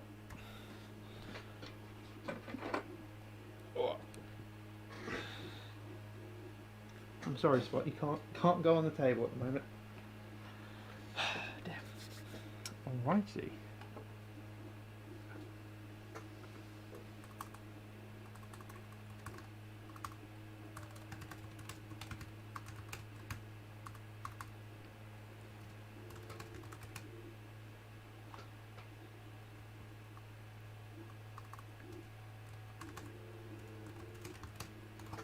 Okay.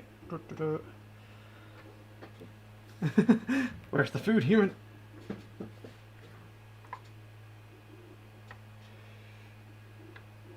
Yeah, no, losing the fuse is fine. Basically, it just means if you're going to start sounding weird when you're using it, stop using it, because you don't have a fuse anymore. Your fuse will probably be your piston, and then that means you have to tear it apart if that breaks.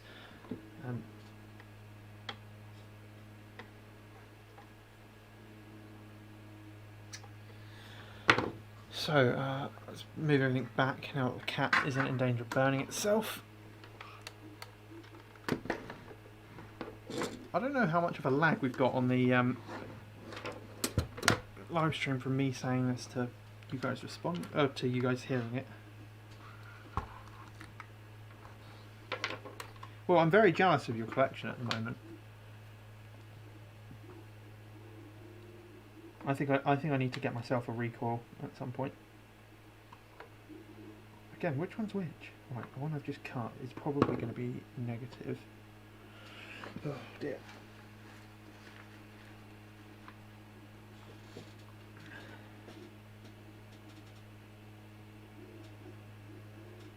Yeah, positive goes through the fuse, negative here.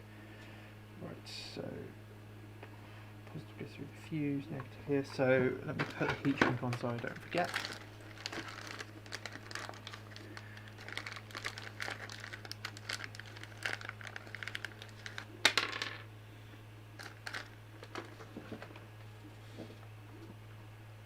I don't have a cat called McCoy. No, we our cats are, funny enough, named after a cat from the sci-fi show and its owner, believe it or not. Don't do it, it'll ruin me. This is true. This is very true.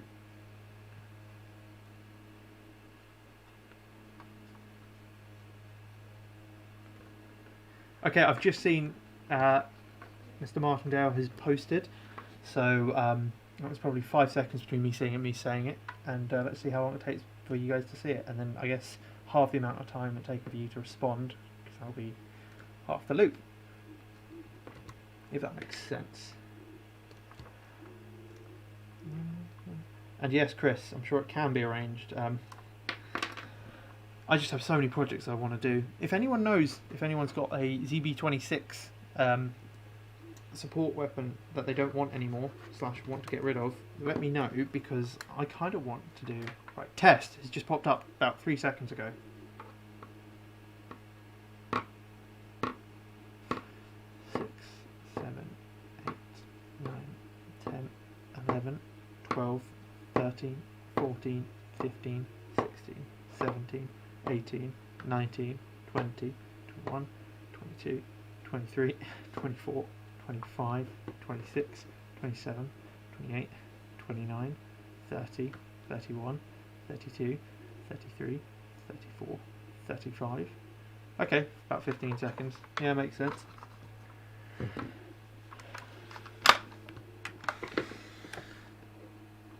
this one's positive. So anti. Yes, if anyone knows where I can source the ZB26 from, I kind of want to try and build my own Bren gun at some point. But again, that would be an expensive build, and I need to get access to a lathe to do that. Be cool though, be really cool, because no one has a Bren gun at the moment out. I mean, the ZB26 is the closest thing, but it's not the same as Bren. I mean, obviously there's the ASG Brens, but that's the wrong Bren. Psycho killer.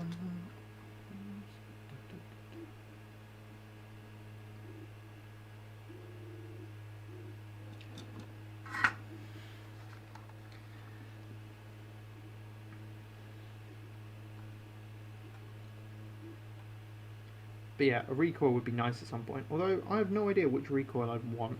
I'd probably go with the M4, the CQBR, because then I could try and build an L119 off of it.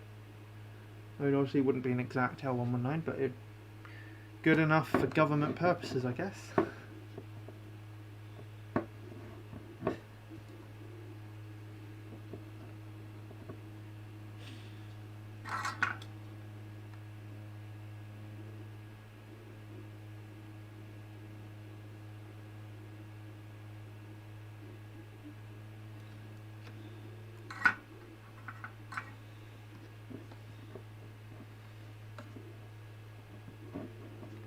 You two should kiss. Ah, there we go. Lined up.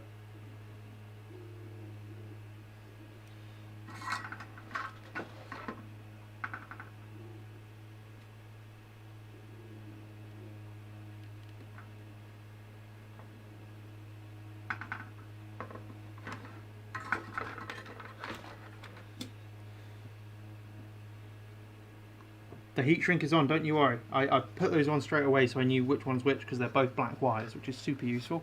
They're not even marked like the other one.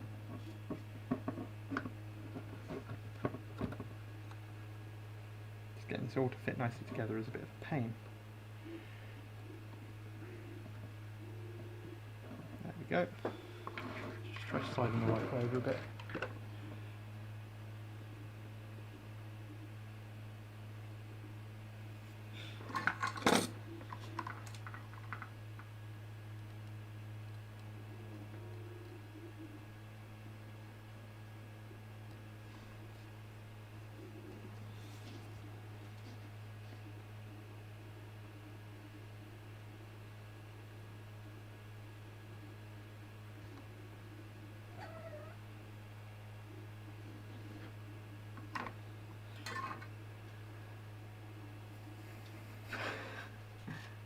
It is super useful, but then again, Marui make their rifles assuming that no one's going to tinker with them, because why would they? Because they're perfect for Japanese limits and they only sell them in Japan. So why would you need to open it up and rewire it?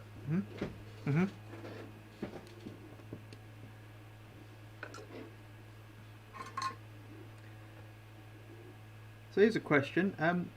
Obviously at the moment I'm working on the DIY SSG project, seeing how much it cost me to build my own actually international based rifle, i.e. the L96. Mine's more of an L115, but same difference. After I finish that up, what kind of rifle what projects would people like to see done? I'm always open for suggestions, and if you guys come up with a cool idea, I'm more than happy to give it a go. Also, what should I do with the SSG project when I finish? Because as much as it was interesting playing the sniper role, I don't think it's really for me. And it's all well and good having lots of rifles about the house, but if I'm not going to use it ever, I'd probably get rid of it.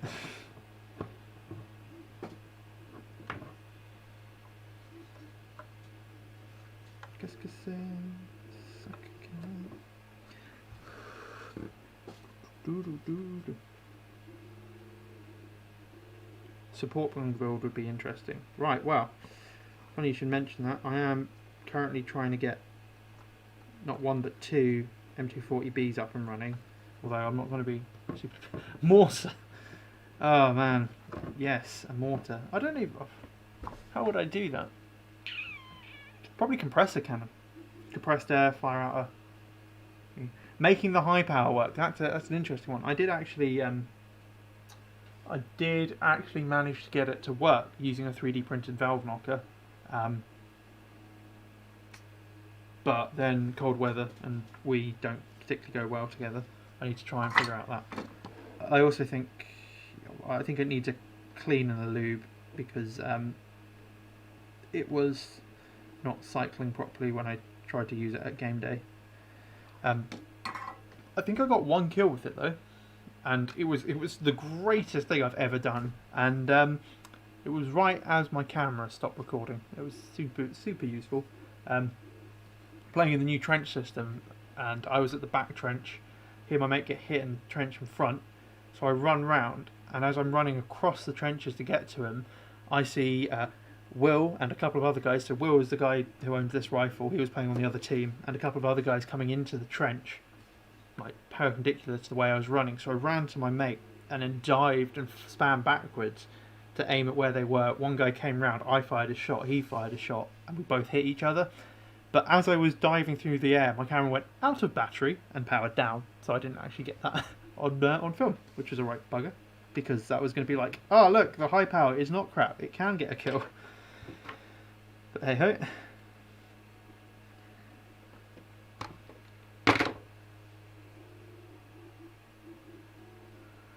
I don't have a welder, but I do know people who do have welders, and if I go, let's build an airsoft mortar, they'll be like, yeah. This guy happens to also be at Tuddenham quite a lot, and recently built himself a BFG, just because, why not?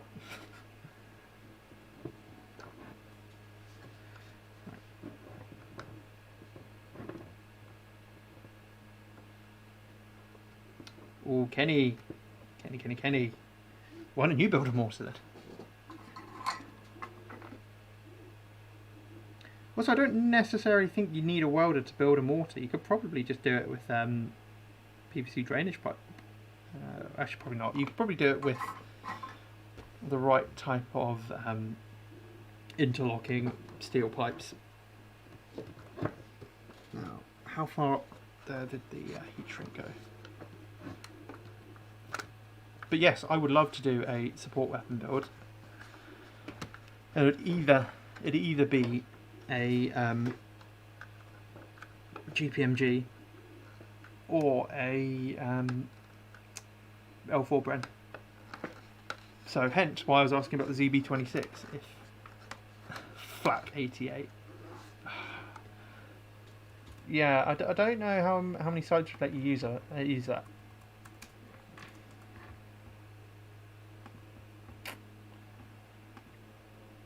For reference, There is a Flak 88. I believe that looks kind of like Imperial War Museum.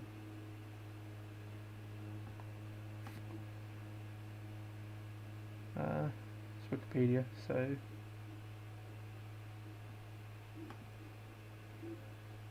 yeah, you could dual wield those. That'd be great.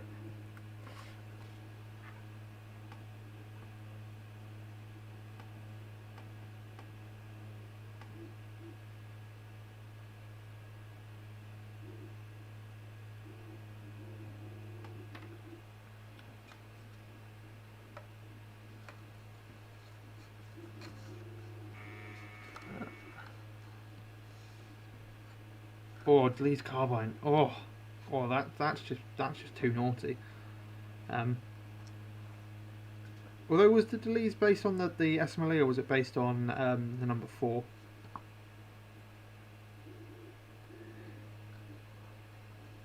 Because I didn't realise how different.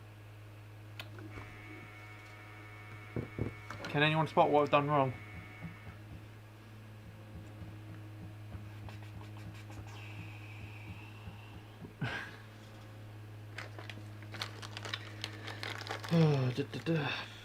I was going so well.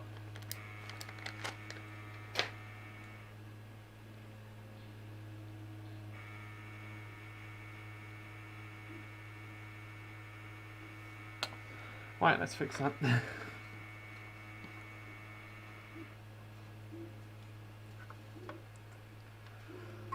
At least I didn't do the heat shrink at this point. Done that one before.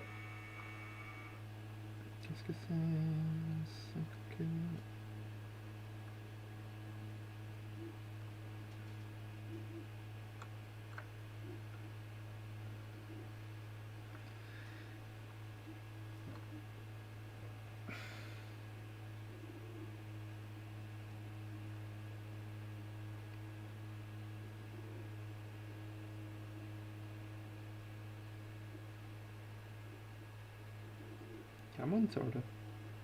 Do your job.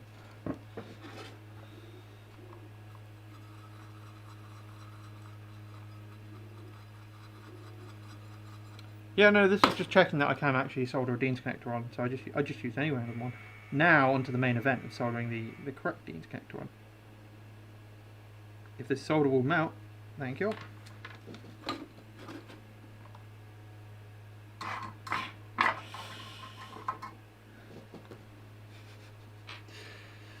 Oh dear.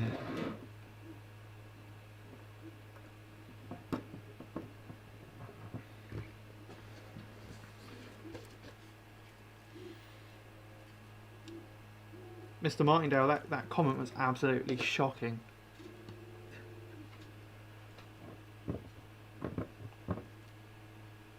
Actually, let's have a quick look, see what the Lee's carbine looks like. The Lee's carbine. Image.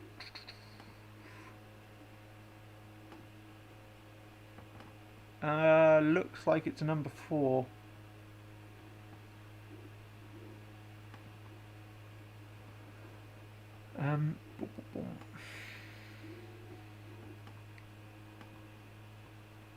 Although it could just be any random stock.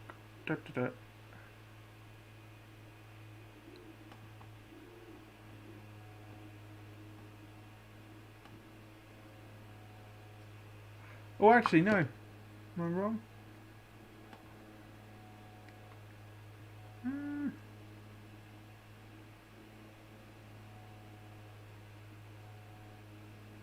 I may be wrong. It may actually be a.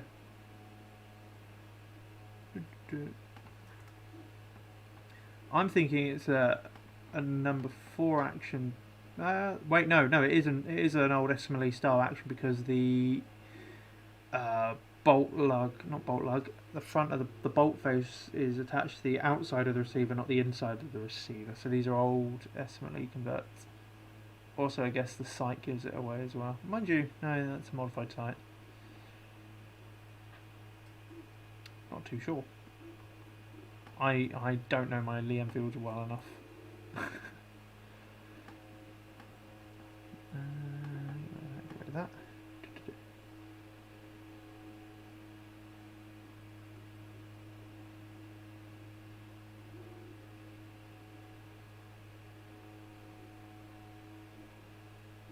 Oh, that's cool. Velvet for extra quietness. Secret killer.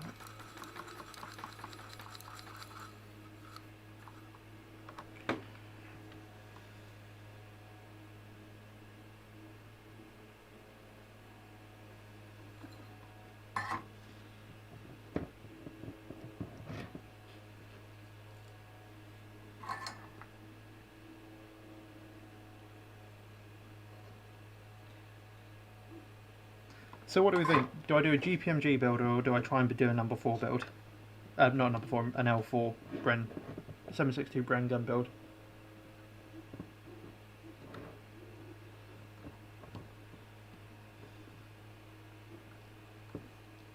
Cool, that is it.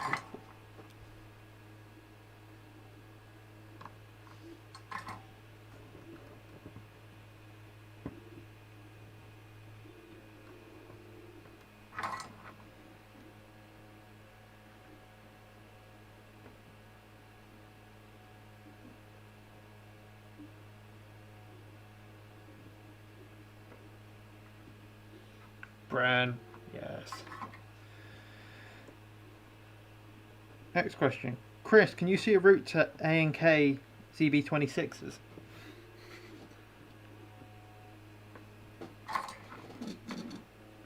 Or do you know if your warehouse manager would be willing to tell me his one?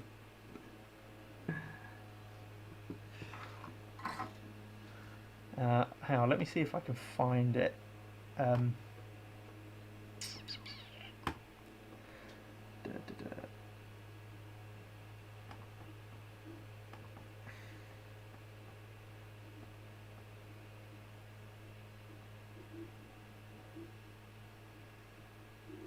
There is somewhere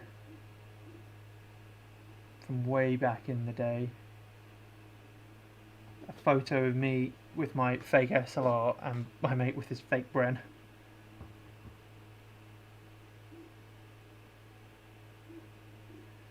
The B&T SPR 300.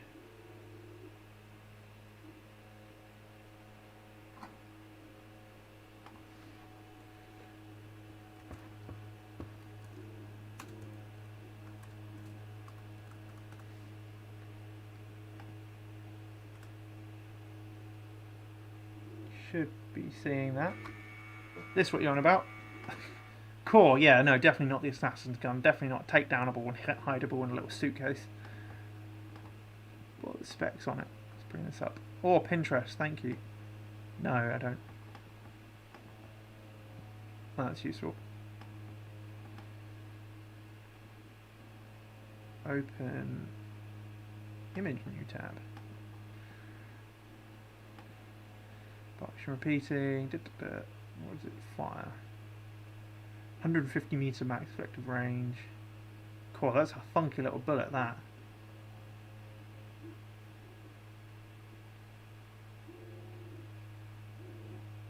Muzzle velocity, 220 grain. No. Oh, 300 AC blackout. Well, yeah, definitely not an assassin's gun, that. Cool. Nice.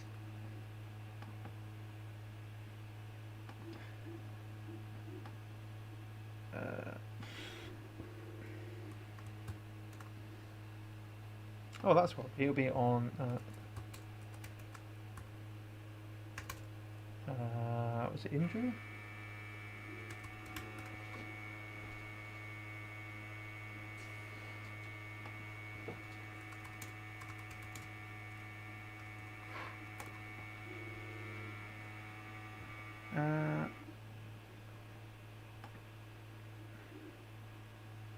Nope. I'm trying to find, there is a photo of the Bren that I kind of want. Did it flicker? That was it. That's what I was thinking of.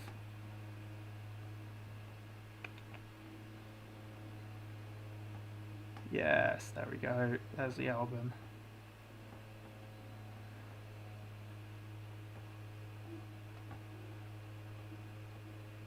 Oh yeah, who wants to see some heresy from me? Here we go. Yes, that was my old, not an SLR, complete with scope. all your heretical needs. That.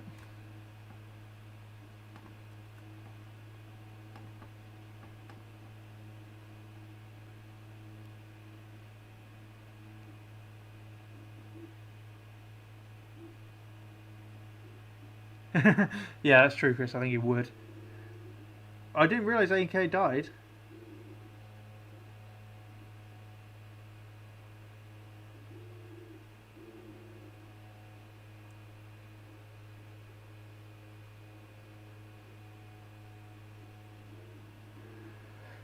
Well, that sucks because I don't know where else I'm going to be able to get a Bren from. um, I'll just have to keep my eyes peeled for second-hand sales. So yeah, if any of you see one, let me know, and I will happily take it off their hands. Hang on, I'm still trying to find the proper photo. I think it was probably on the last page.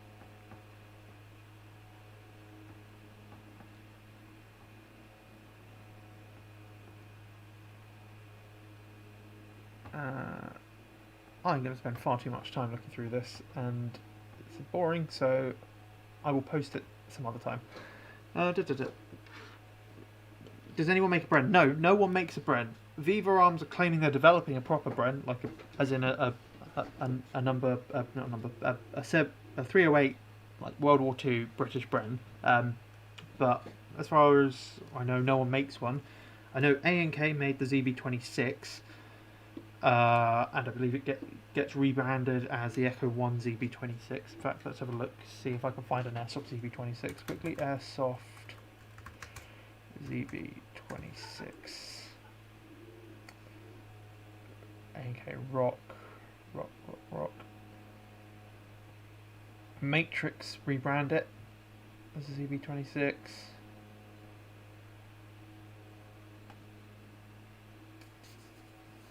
And Rock rebrand it by the looks of it.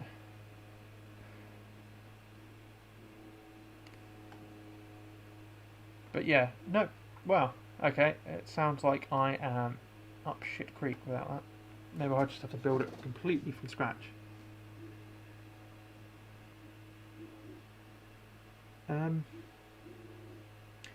Chris, it could be that they're just maybe A&K have got a contract to build like a big batch for, you know, a military force for training. I doubt it, but maybe. Although if they are no more, that is not the best. Okay, let's get some of the solder off it. So Chris, you see why it's taking me so long to do all this? Because I keep getting bloody sidetracked.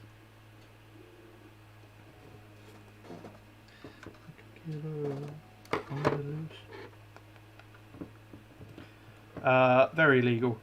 You cannot convert a deactive fire anything, even if it is airsoft. Which is a shame. You can put real steel parts onto airsoft, but you can't convert. I think it's. I'm not most well versed on firearms law, but I think it's any pressure bearing parts. So that's basically your receivers and your barrels, and probably the gas parts as well, actually. So you're limited there.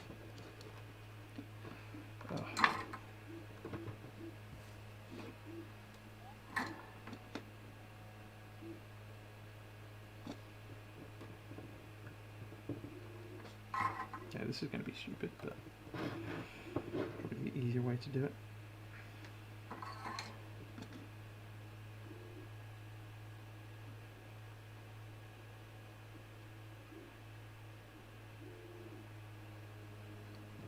Burnt my finger, of course. What else do you expect?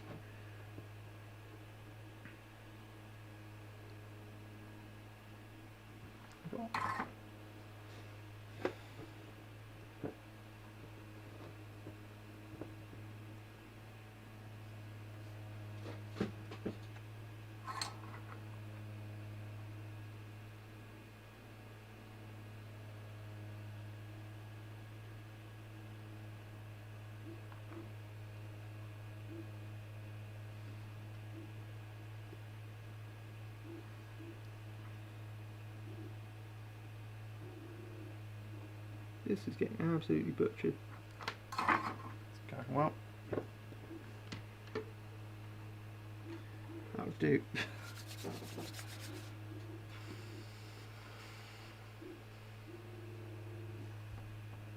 It's a shame if A&K have gone under.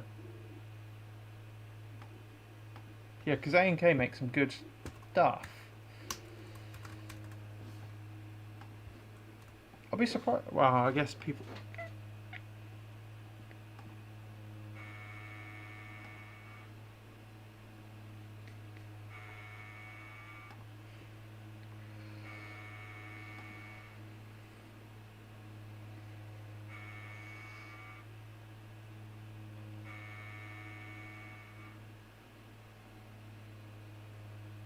Okay, so the last news release was. Hang on, I'll switch this over. Last news release was about 2 years ago, and that was Newprol became their distributor. But other than that, nothing else. Mind you, then the last one before that was 2 years before that. So yeah, that's interesting. So a quick search on their old Facebook.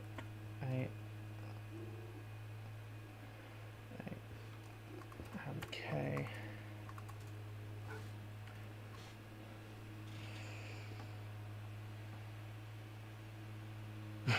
Nope, the last Facebook post was 2 years ago, saying they partnered with Newprol.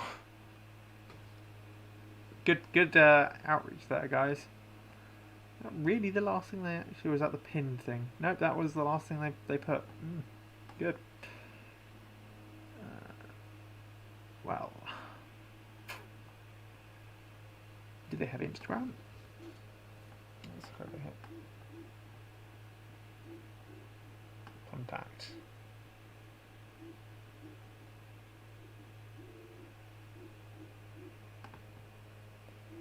I mean, they are. Oh, they do have an Insta. Does it link anywhere? Can I? That's good. A and K Airsoft Instagram. I'm going to assume the last post. Oh no, it wasn't. When was this? May 2018. Oh dear. God, their social media is good. What's that? Hoo-ha show. Wow. That doesn't bode well for G&G.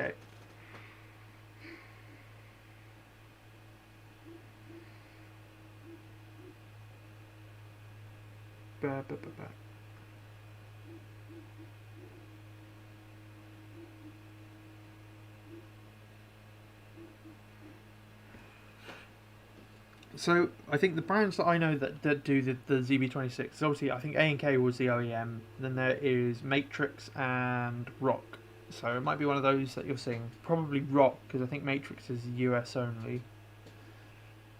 But yeah, if anyone sees one, just drop the channel a message and I'll, if I have money, buy one. But yeah. Fortunately, I think I'm going to not have money for a while because I think I'm going to pick up a set of attack sense targets next paycheck, because that will really help with range testing stuff, because you can actually see if you hit them.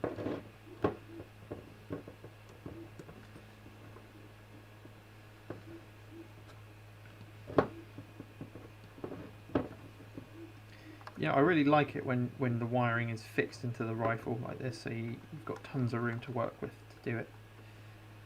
Do not envy shops that have to do this quite a lot. Oh, just got an eBay notification. Is my hat on its way?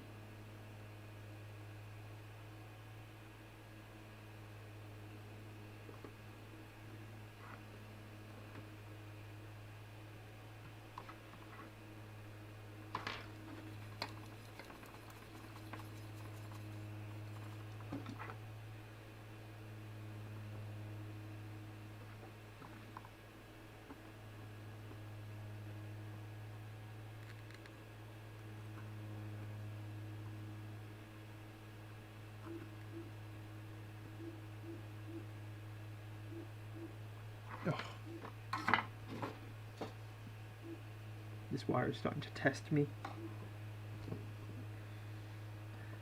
Let's try not and solder yourself.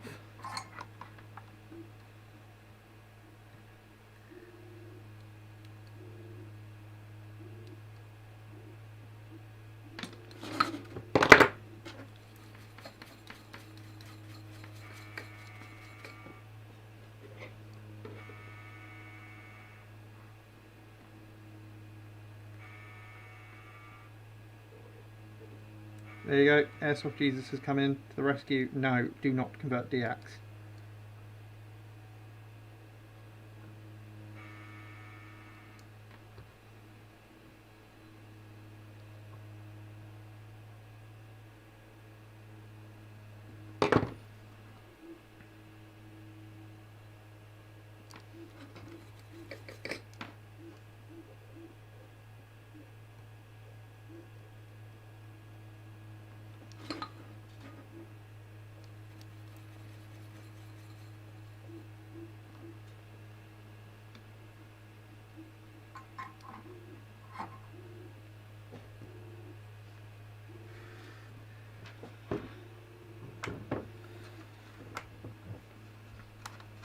Right, that's a scar, I think, done. Just need to heat shrink it. Well, Chris, thanks for staying on for so long and telling people what's what and letting people know about battery connectors. It's always good to have other people answering questions so I can try and focus a bit on what I'm doing.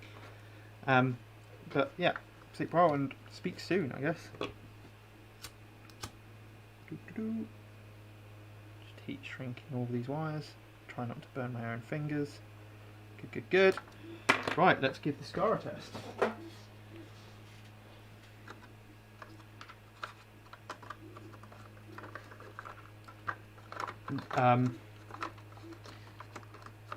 I think the difference is, Kenny, that it's technically, no matter what you do, if you make a DEAC fire anything, even though it's airsoft projectiles, that counts as reactivating the firearm. Whereas putting parts of DEAC onto airsoft rifles is not, because they're accessories. It's obviously, if you take the receiver and put it onto an airsoft rifle, yeah. At what point does it? Yeah, basically, so long as it's not pressure-bearing parts, I think it's fine to put them onto airsoft rifles. Right, pointing this in a safe direction again. Well, that gun's locked up. That battery did sound a bit tired, so I do have a fairly charged 7.4 here instead.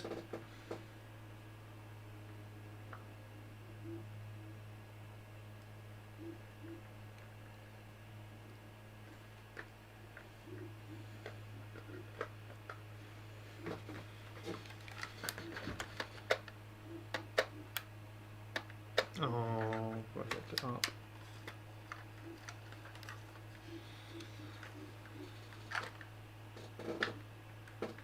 Oh, I didn't want to have to take this off.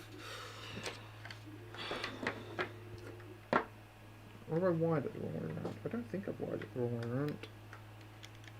Guess the easy way to check is test the trigger contacts. Sorry, well, I'm taking your ACOG off, if you're still watching.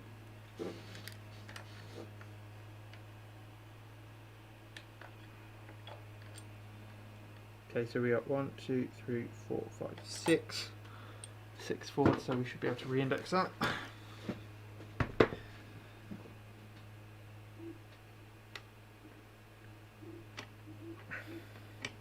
Oh good, one of the screws has just gone off.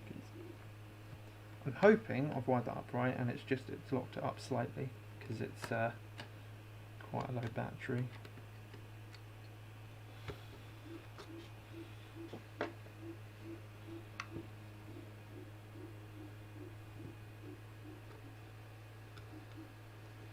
Where are my tweezers?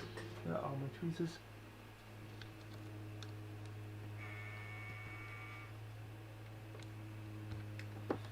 So if people are just joining us, recap, today's video has contained me fixing the safety on my sniper rifle and then breaking it again, and then converting some rifles over to Dean's, and in testing this one it didn't work, So we're just gonna.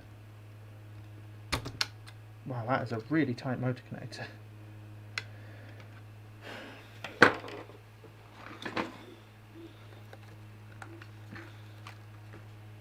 Going to do a continuity test on this, so I've got my my multimeter here, and then put it to mode. So hopefully,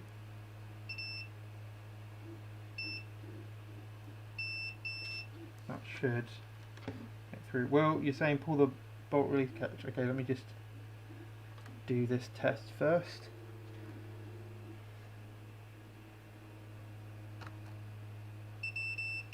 Okay, so yeah, it is connected the right way around. Good. Now, can I get this connector back on the trigger, on the motor? That is the real question.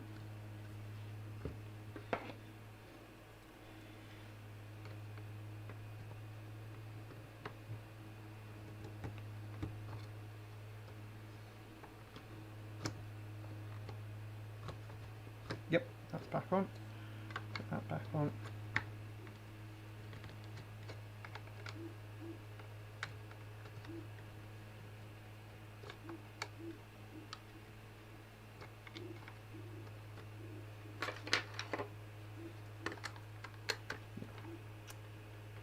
Probably me being stupid, right? You're all shouting bolt release at me. I will try the bolt release. Let me just put the screws back in.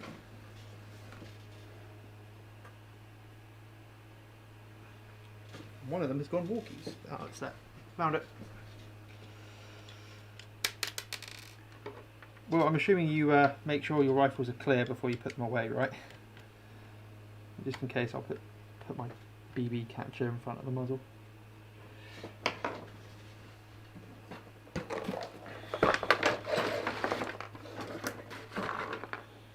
Right, battery back on.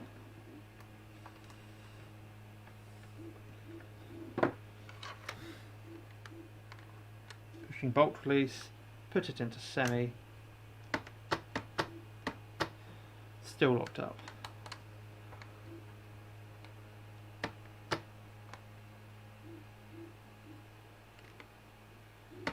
Yeah, okay. I think I know what it is. It's because the first battery was a bit too weak, so it pulled it back right to the point where it's having to pull both the compression spring and the recoil spring, and so it's just a bit much for it to jump over. So what I'm going to do is hopefully be able to take the pistol grip off, pull the anti-reversal latch, and then reset it and try again. Scars don't like me. No worries, Mr. Martindale. That's absolutely fine. I tend to miss things, so shouting at me is probably the best thing to do.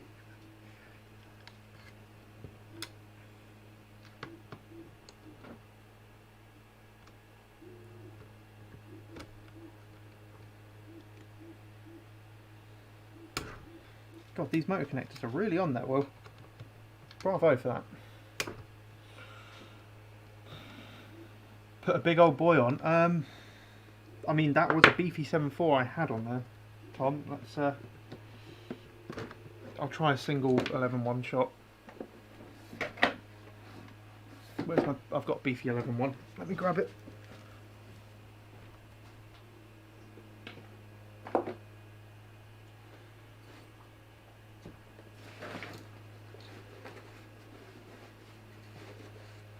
do have a beefy 11.1. Where is it?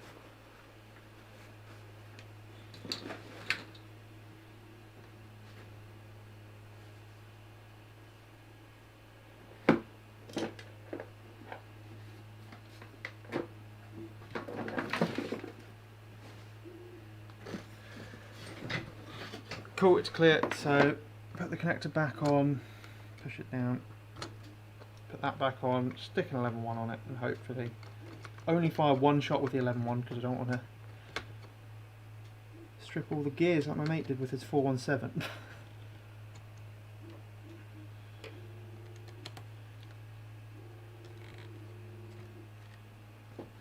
Fun fact, no matter how much you convince yourself that it will be fine,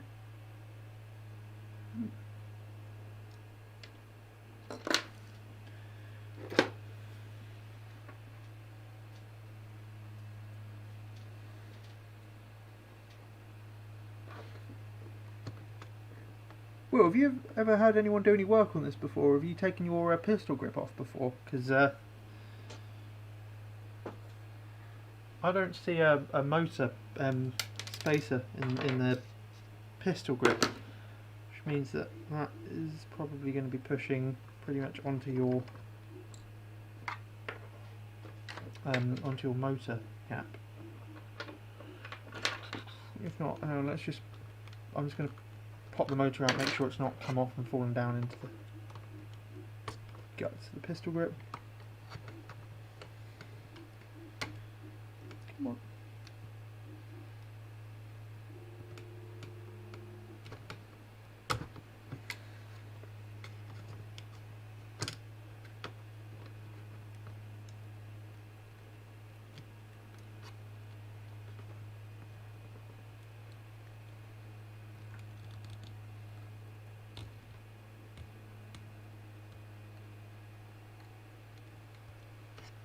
Well, that is one stubborn motor connector.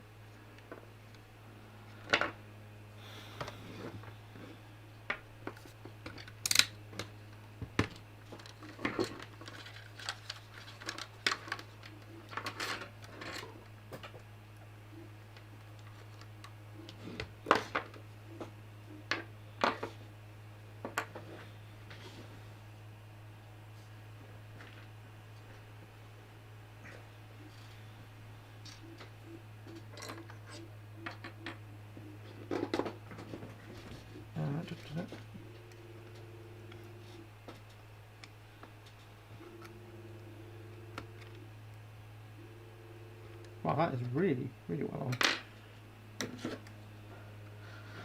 Oh, I realise I'm just doing that off camera. Fire support being it. Okay, fair enough.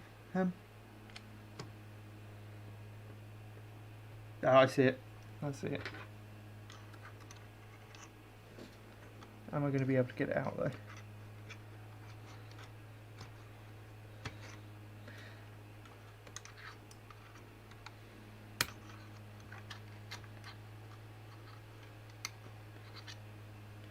Yeah, fire support certainly know how to put motor connectors on so they never come off.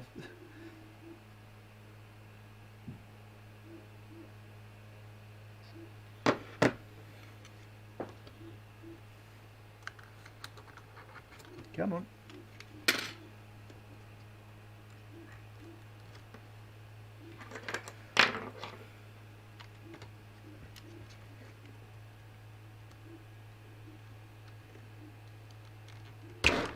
There we go. Cool, that was a tough one. Right. Put that in its motor cap. Put the motor back in.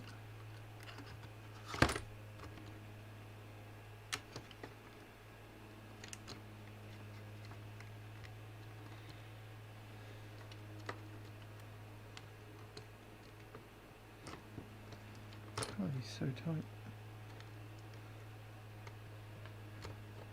God, I don't think I've ever seen a motor connector this tight on a motor before. That's aggressively tight.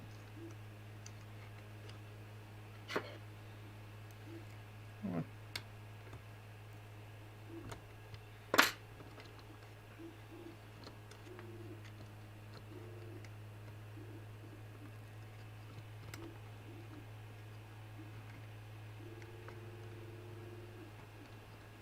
Out of interest, well, what work have they what work have you had done on it? Is it just like a service and a clean, or have they put upgrades in?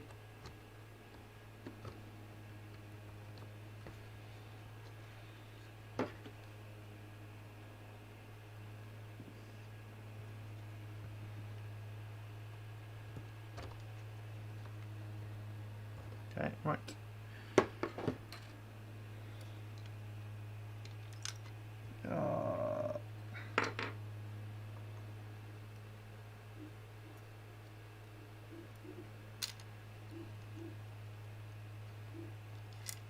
Nuts.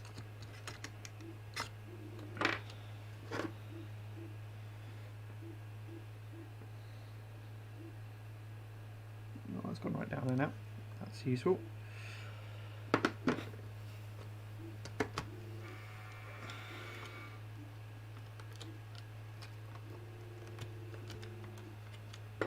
Okay, disconnect. Motor off.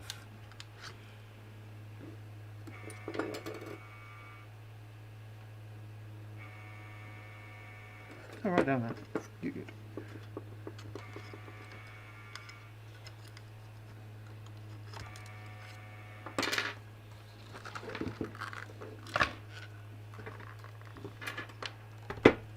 Right, secret tip I like to use to try and get these motor plates to sit on their selector a bit better is a tiny bit of silicone grease. Just acts as a nice little sticky surface.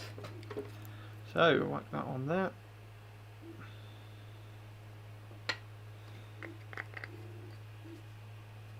Okay, cool. So yeah, just basic upgrades to handle UK power limits. There we go. That sticks on a bit better now. Just a little bit of silicone grease just holds it in place. Carrying it back in. Motor connector on. Motor connector on. And finally, motor cap on. Turn it down.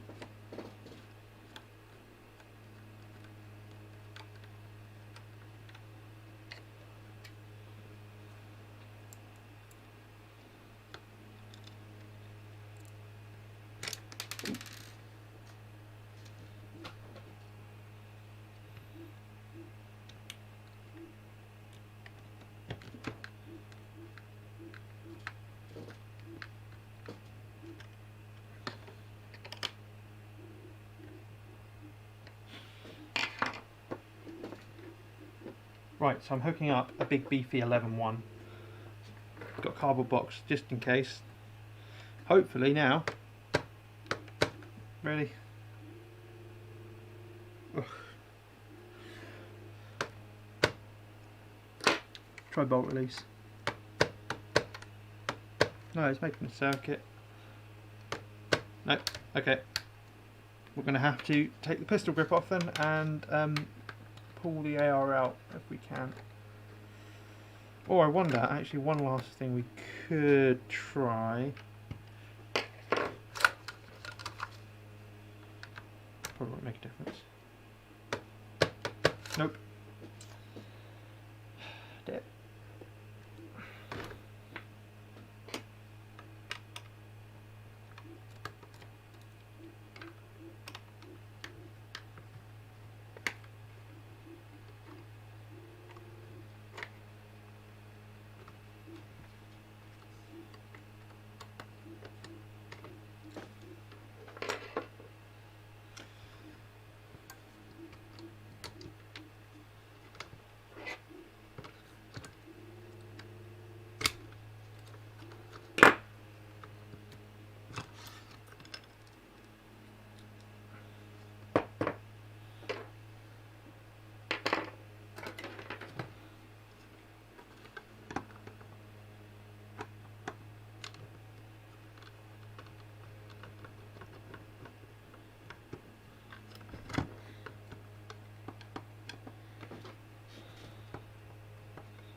I've not actually been inside a TM recoil SCAR before. I'm assuming it's a fairly similar gearbox to their AR gearboxes, apart from it doesn't blow out the back. So I'm actually, if I'll try out my arse, it's going to be completely different because obviously it doesn't go out the back.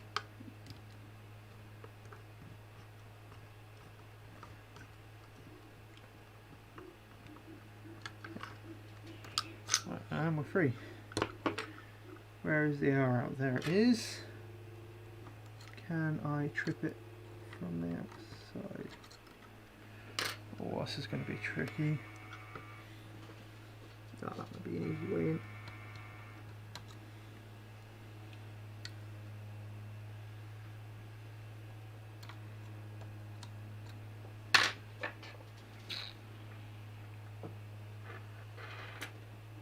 I need a decent pokey stick.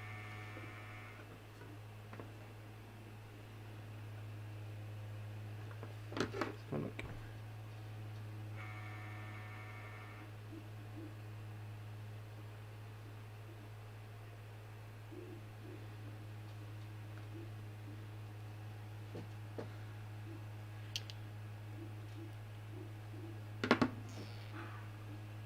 Allen key will do. Where are my Allen keys?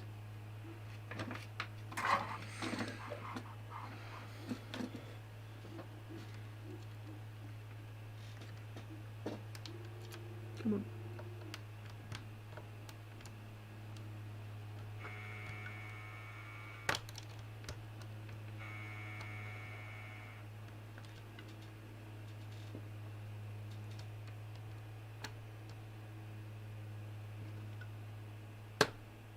Interesting.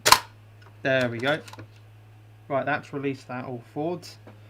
Now hopefully we put it back together and it should, provided I use a decently charged battery, should cycle fine.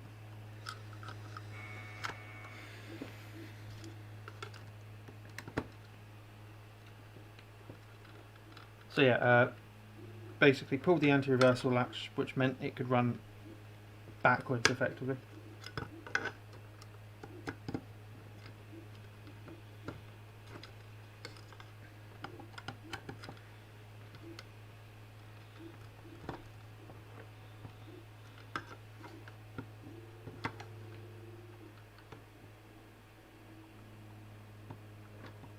Okay, so if I can't do a brain gun because A&K no longer make them, what should I do? What should I do instead?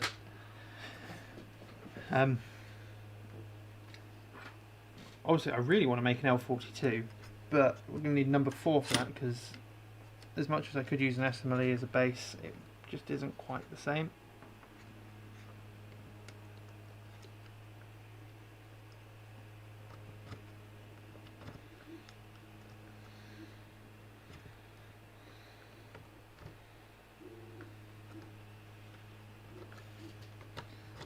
Nice and connected in.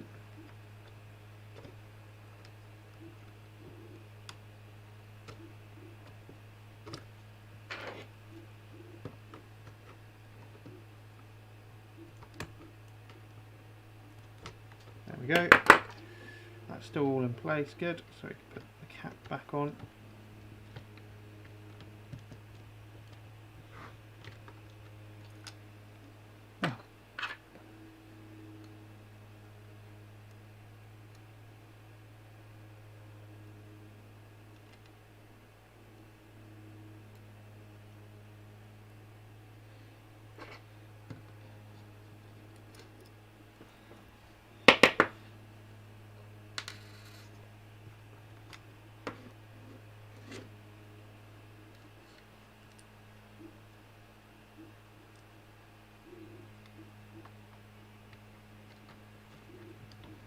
There we go.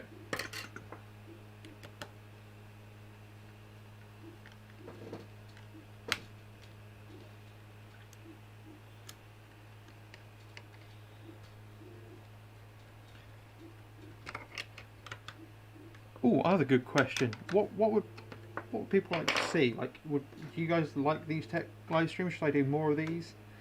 Any other live streams you'd like me to see me do? Right, here we go. Oh, that sounds like it's working. There, yeah, all good. Good news, well, I didn't break your rifle. Please don't hurt me. And that should all tuck away. You may have to play around with your batteries and make sure they still fit with the connectors and all, but it's converted over. And as promised, I will whack your scope back on. So 1, 2, 3, 4, 5, 6.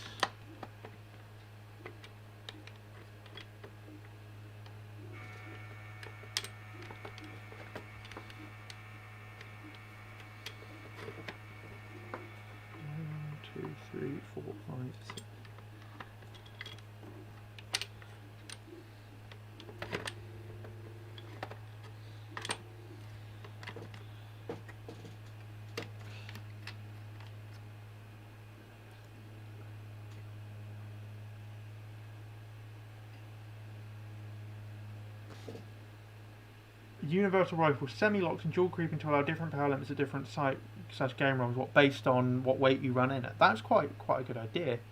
So it'd have to be you'd have to do it as a positive dual creep rifle. So my SLR I know is negative dual creep because on 3.6s it's just under sight limits, but on 2.8s it's just over.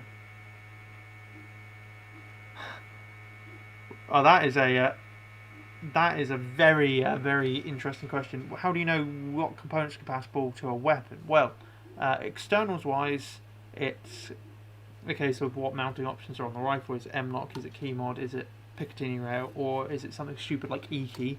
And then it's just finding attachments that match that. So, for instance, this Scar here has Picatinny on it, so you get a sight that has got Picatinny rails to mount to. The pretty much universal standard for sight optics is Picatinny. If it's internals, that's where it becomes a bit more tricky because there's no sort of standard. So a lot of people base their internal designs off of Tokyo Maruri's original designs. That's where we get the V numbers for gearboxes. So V2 being the gearboxes used in most AR style guns, V3 being kind of like AK G36 style gearboxes, V7s are M14. But then again, not all of them are compatible. So for instance, my King Arms SLR, that one up there, runs on a V3 gearbox with a slightly modified motor mount, but the Ares SLR doesn't. The Ares uses a custom gearbox design. Okay, so in terms of the L85 AFE, it's just asking around on the forums. I can tell you now that the nozzles and the hop chambers are your standard AR style M4/AR style nozzle and hop rubber. However, the piston is a standard V2 V3 piston with a spacer on the front of it and a standard piston head. The cylinder is a SR25 length cylinder, so a V2.5 cylinder. Cylinder head is proprietary, tappet plate is proprietary, gear set is semi-proprietary. The not the bevel. The bevel and the sector are both V2 V3 compatible, but the I can never remember the name of it. The middle, the transfer gear in the middle is proprietary to the G&G. But you can, I think there are some L85 upgrade kits available for that. Motor is a standard long type motor, so you can upgrade that. If you've got an ETU, you can upgrade the ETU part with the Perrin plus ETU++ module, which apparently is really, really good. I haven't tested it yet, but I've heard good feedback from people who have. But yeah, most of the time, if you're looking to do upgrades and you're not sure if it's compatible, go find a group on Facebook, either a teching group or a owners group for that make and model of gun. Spur gear. I always forget spur gear. The spur gear is not compatible. It may be V7 compatible. I'm not sure. Have to ask people about that. But yeah, your best bet is to go find an owners group for that type of rifle, because most types of rifles have owners groups. And ask there. So I recommend going to the Airsoft SD80 owners group page and asking on there, and I'm sure some of us will respond. Right, I'm going to go put this one away and get the final one out.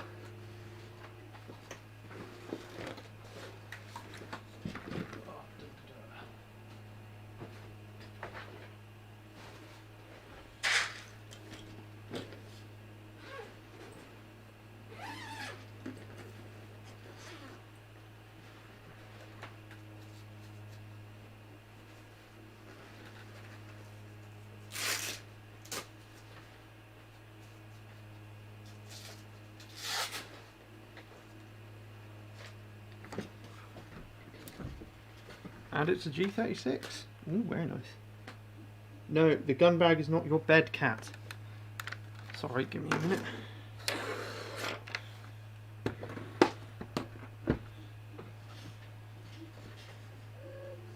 I know, not for you. Oh, and it's another TM. Sweet. Well, I'm very jealous of your collection of TMs.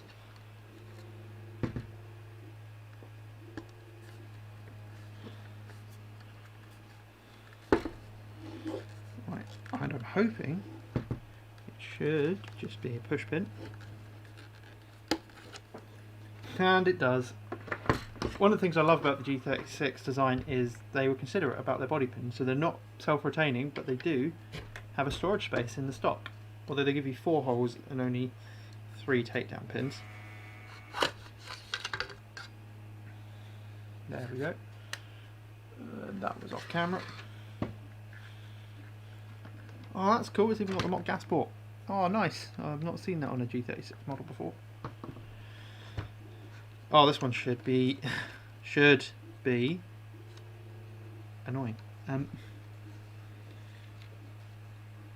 That is rather annoying. I'm hoping there's a bit of extra wire in the fuse area.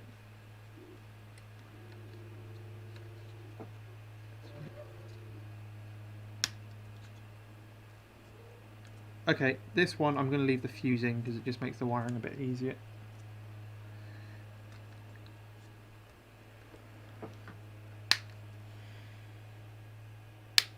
There we go. So we'll just. Wow, they've really gone for differing thicknesses there. Interesting. I suppose it's not all that bad. Cool. Right, hopefully we can get this one done fairly quickly. Let's just fold the stock over to give us a bit more compact package.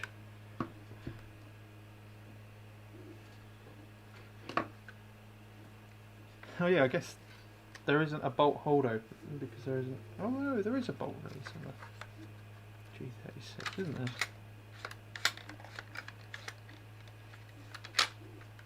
I kind of want an ABB G36. That would be quite nice. I don't know if I want the TM Recoil one or if I want to go for something like the S&T version. If it's any good.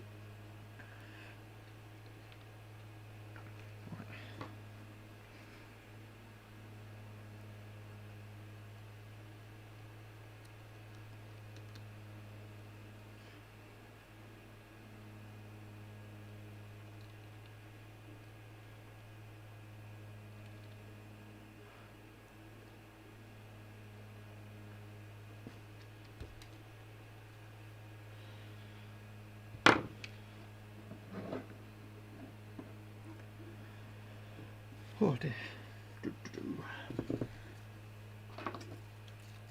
So, who's got work tomorrow morning and how early do you guys have to get up?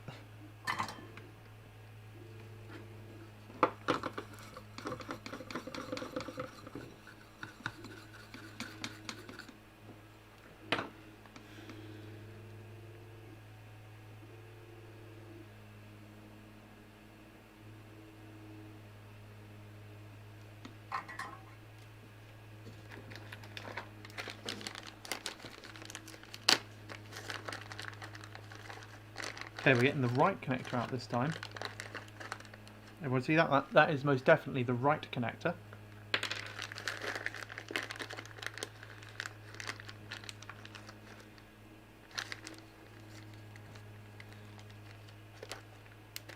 Oh! Heading to Glasgow. I do not envy you at all for that one.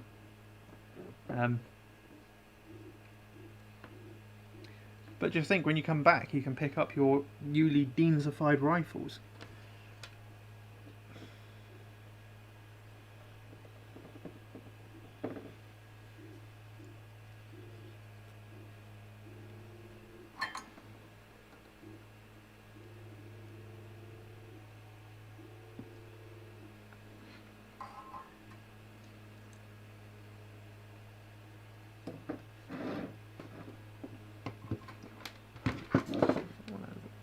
Way.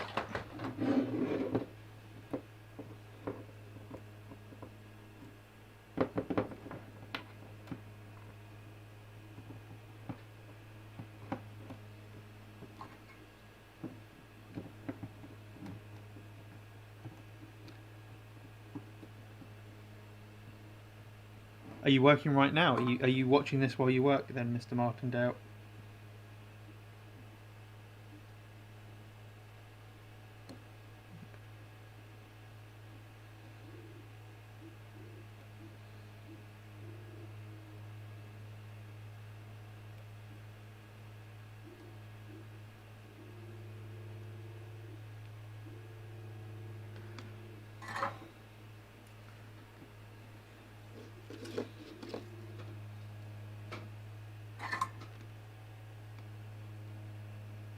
Oh, Tom, you do tease.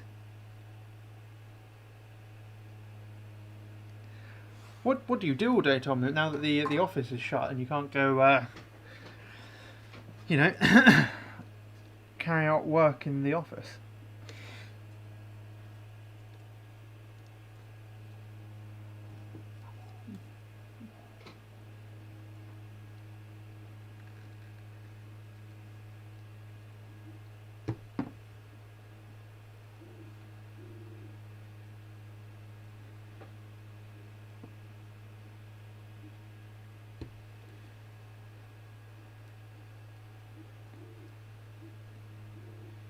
Okay, so you get a nice lion.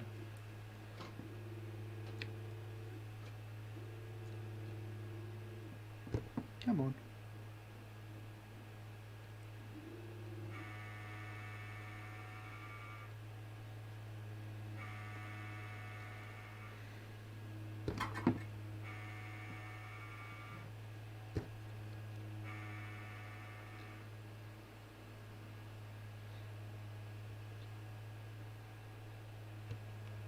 There we go.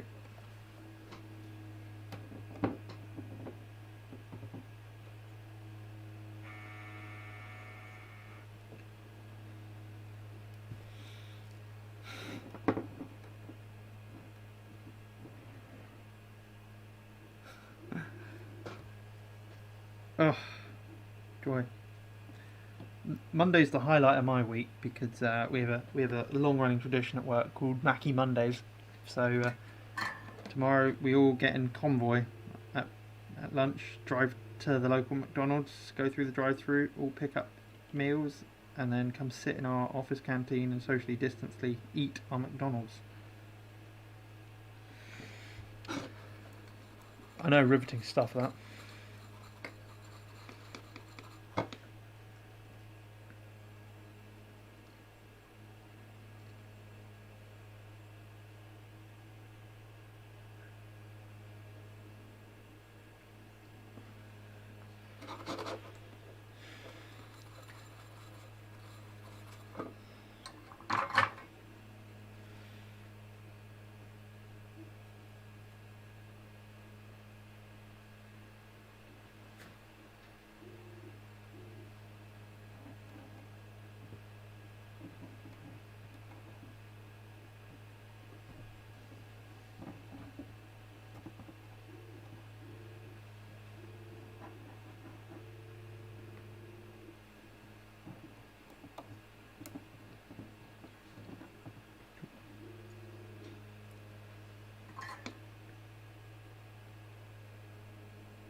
When you say a load of dogs, Tom, how many dogs do you actually have?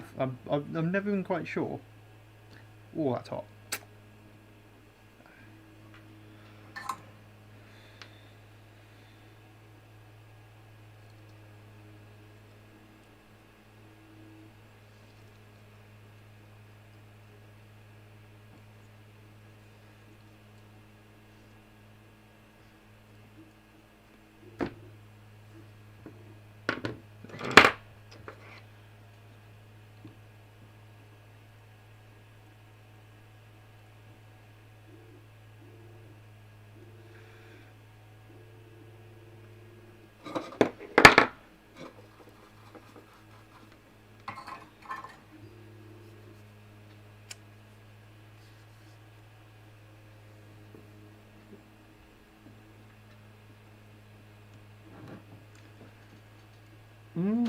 Ooh. Finish off a script, edit, and do some interview prep. Oh, nice curry. That was a good shout. I very envious of the fact that you write scripts. I probably should write scripts in my stuff, but I don't, and then I end up re-editing like 3 or 4 times. But then again, I hate writing.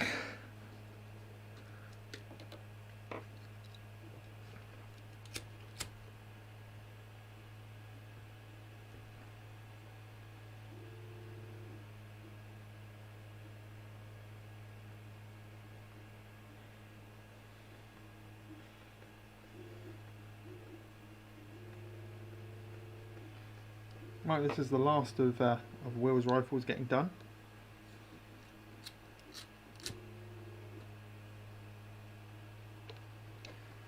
There we go, sealed that one up. 3 greyhounds. Oh, okay, so they're pretty low maintenance dogs. They don't need all that much walking, they don't need all that much exercise. Psych. That's got to be a pretty handful there. Right. Up again.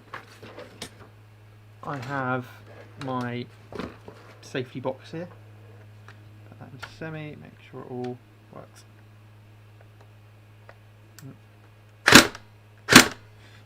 And some mud came out the muzzle. Well, what have you been doing with your rifles? Oh, that's not mud. Yeah, that sounds all healthy to me. Good, right. Well, I can now safely say all your rifles are Deansified. So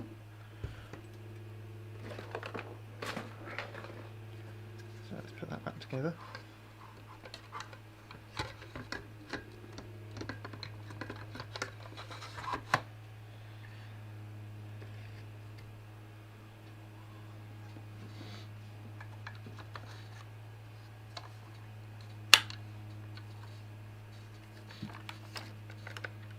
So, right, that's your G36 done as well.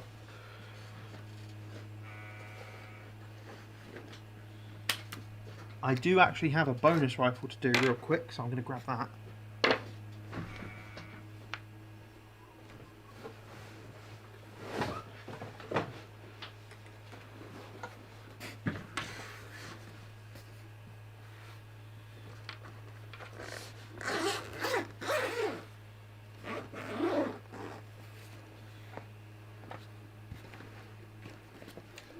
And it's a very rare one for the channel.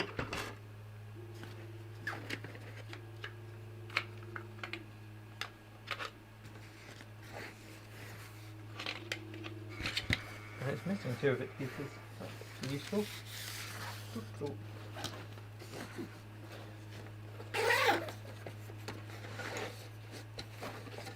Oh, they're in here. Cool, that's good.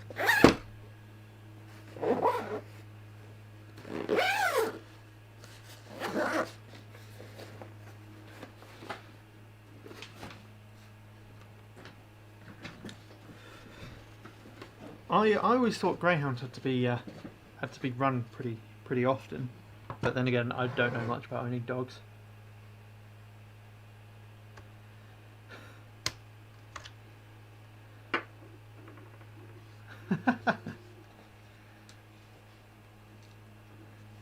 My cats heard me making bag noises and they're like, "Oh, is this a new bed?" And they're back again for more beds. Right. So this is a brand new G&G ETU LE4, and actually I bought it. Well, my mate bought it from Chris,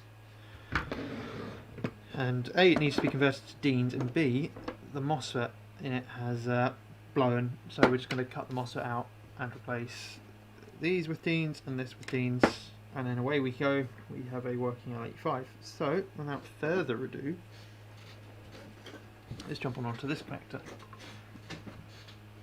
Okay, well I probably will ask Ethan, because that was a solid BB shaped bit of mud that came out the muzzle when I checked that one.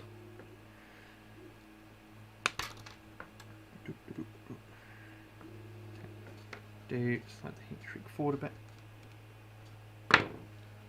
Oh really? Wow, okay, fair enough. So you basically have 3 largest cats that really like to chase squirrels.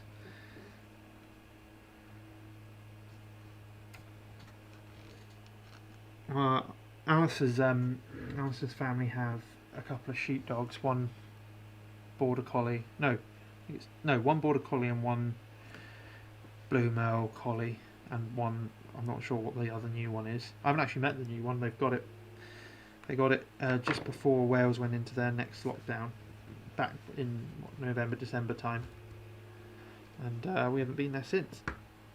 But God, they're a handful.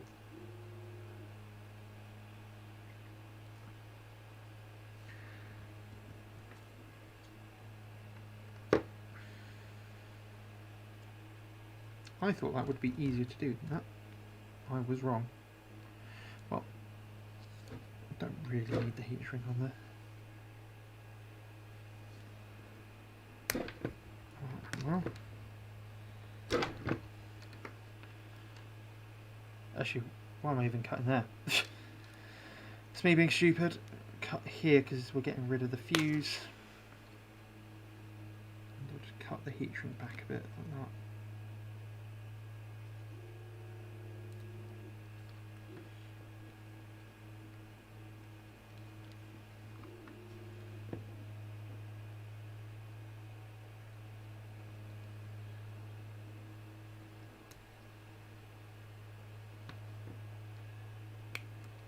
Heat shrink off so we can strip it here. You know what? I'm going to appease you all. Here we go. Probably 18 gauge.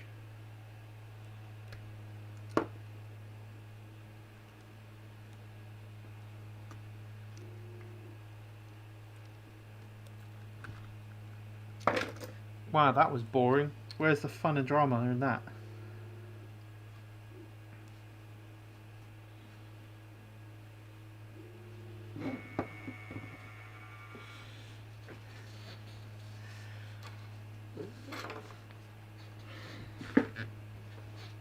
Sure, Tom. I'll do. I just booted a cat. Sorry, there's a cat under my desk. I will happily do all of your guns for you on one condition: that I get to keep them if I do any tech work on them. Sorry. Ooh. Sorry, cat.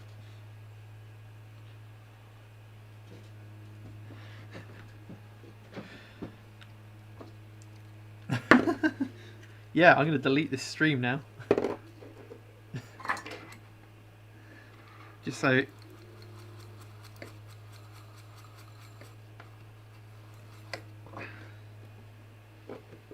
I'm not converted. I'm not a fan.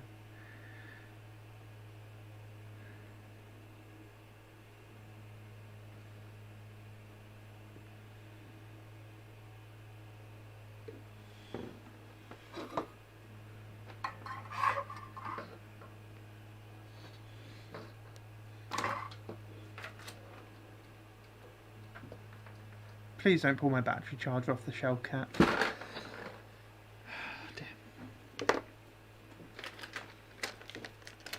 Damn.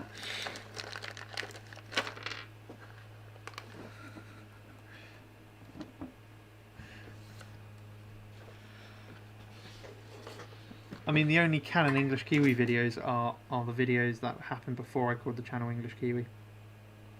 Fun fact, this channel, the channel I use, is not actually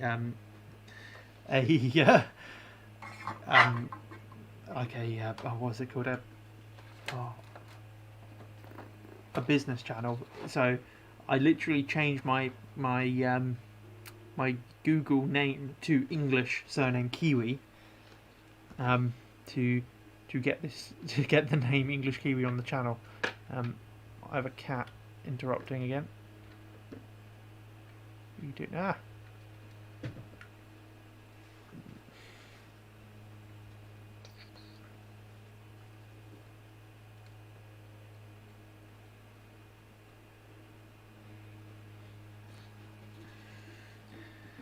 that contradicts the law, because he said he'd never use wire strippers, but he's used wire strippers, so this can't be canon. Admittedly, have any of you been watching have any of you been watching Discovery, Star Trek Discovery this season? Because yeah, it's oh, I was screaming at the TV in the last episode because apparently Star Trek ships are now time TARDISes.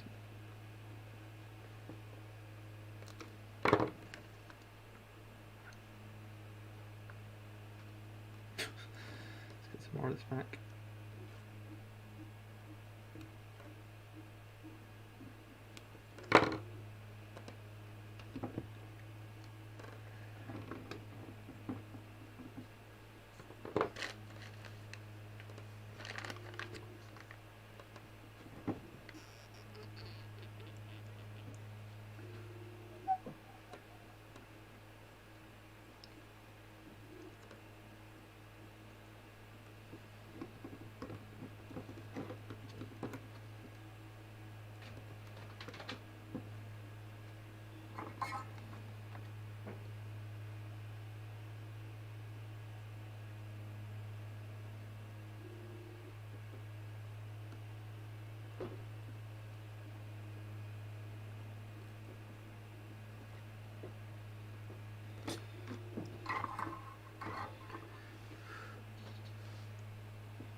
toasty.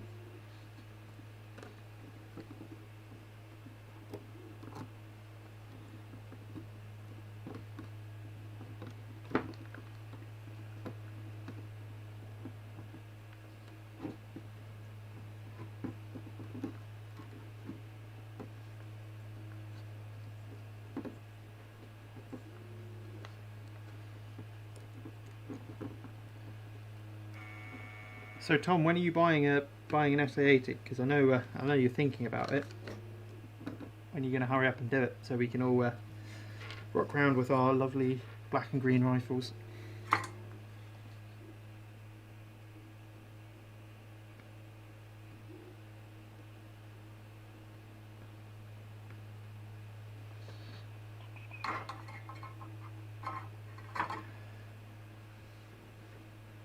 Drachenfell.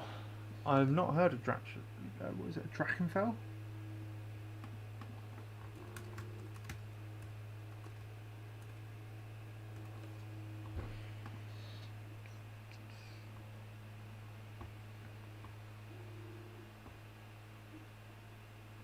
Ooh. Oh, this looks interesting. So, is it all naval history stuff? Ooh, I might have to watch some of those.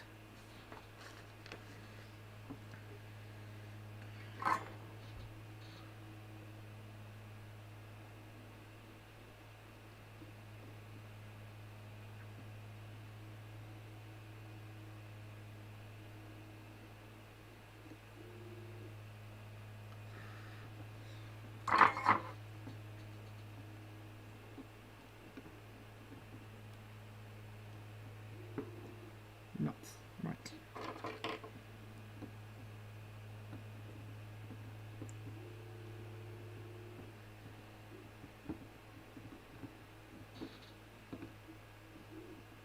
Right, those are on.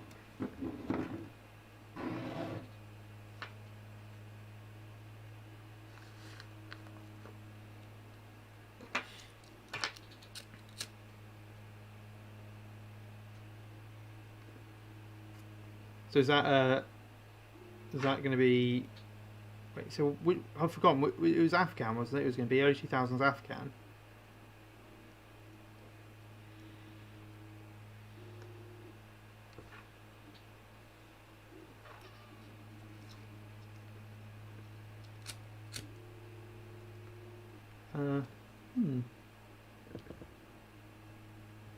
Well, I think it'd certainly be more fun to play the Op4 on that.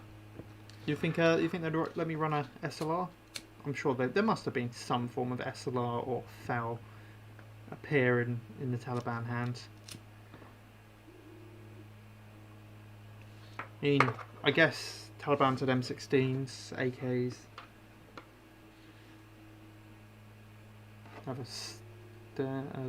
Lee-Enfield by then, that might be useful. Clean that one up a bit. Cool, that's that one done. Low receiver to one side. Get the upper receiver in.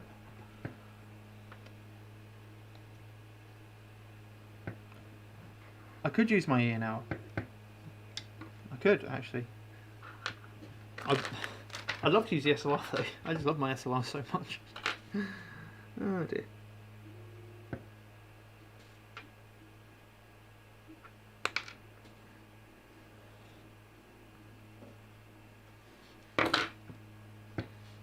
Tell you what, Tom, I'll do Op4 with you on that if you come join me as a para for Goose Green.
True, true.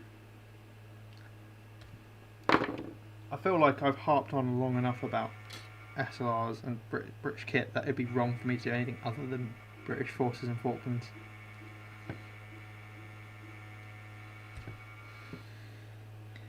Although I'd love to do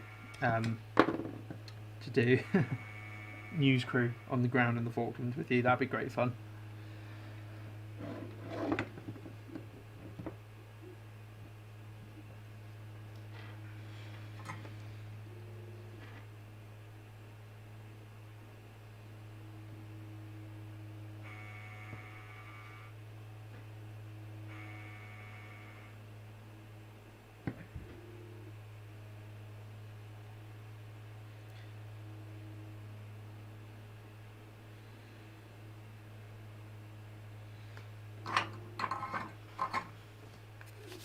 Right, we're almost there. Got 2 more connectors to do.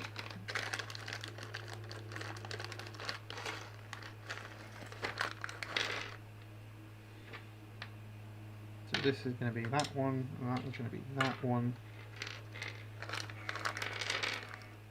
Red and black.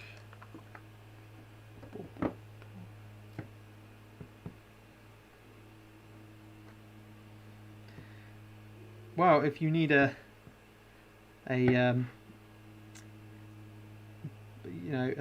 protection unit, I'm sure I could get detailed onto doing that.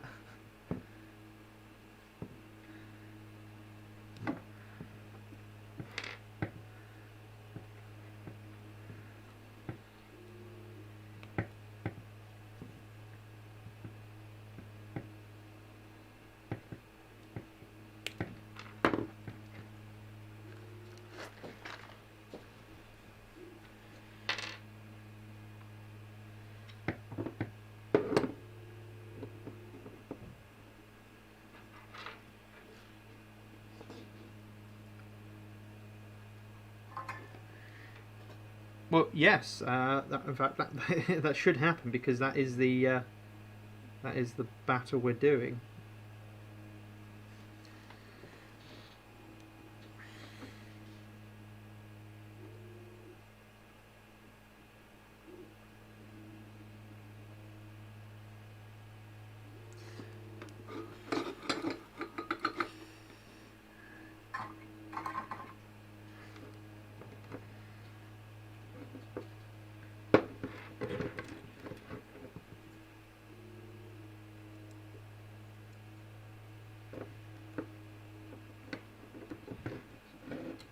I'm quite looking forward to the kind of final Falklands game they do when it's like, you know, Mount Tumbledown and looking over Stanley, because I want to do the Gurkha commander loadout just so I can stand there and go bloody marvellous. Where is it?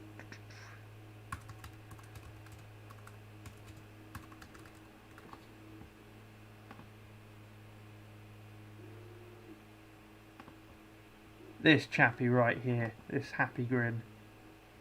Hang on, open it into the tab. This chappy. This is who I want to base all my loadouts off of.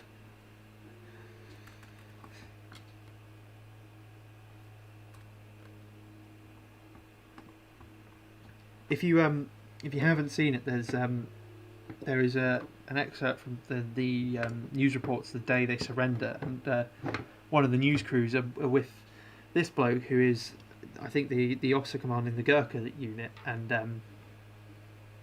they're getting the report over the radio that the ceasefire is being called and that they've won, and he's there all chuffed, and you can hear he's reading out what's coming through the radio, and then the Gurkha translator's translating for the Gurkha unit, and he's really overjoyed that they've won and that it's the end of the war, and you just kind of hear the Gurkhas just there like, oh well, I was looking forward to, you know, going down and doing a bit of hand-to-hand fight in the village.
Yeah, well, absolutely.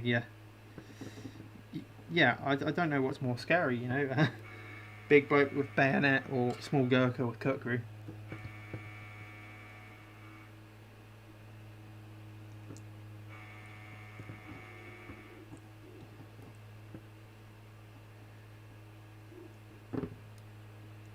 Yeah, that's the line.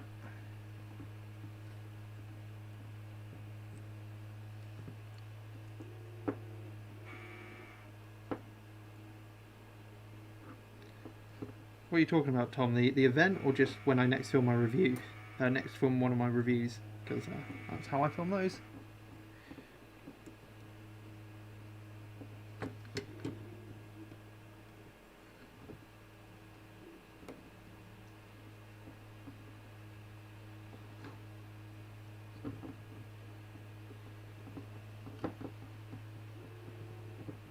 And yes, Mike, you are right.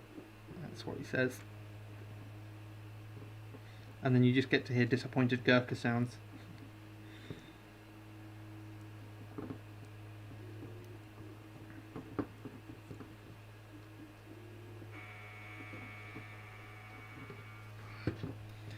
Bloody heat shrink.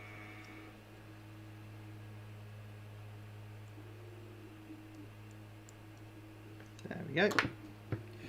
Right, one more connector to go.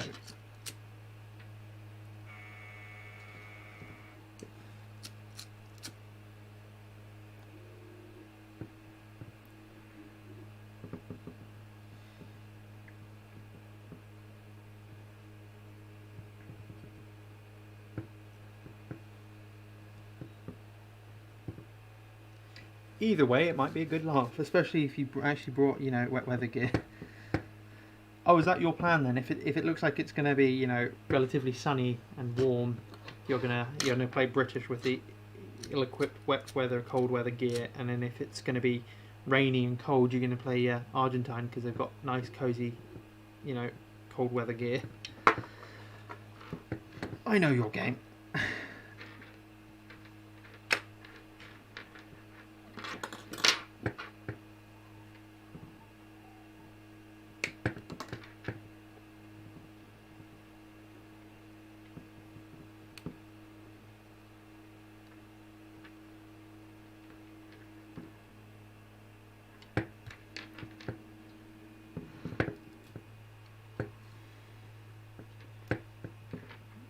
Oh good, another one of my SA8 bayonets just finished.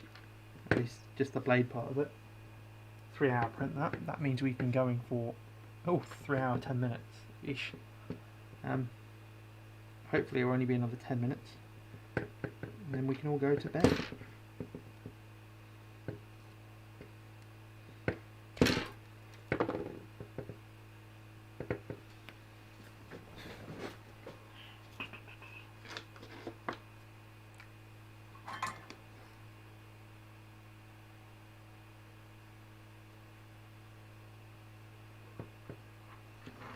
Guys, I am doing that right off the edge of the camera.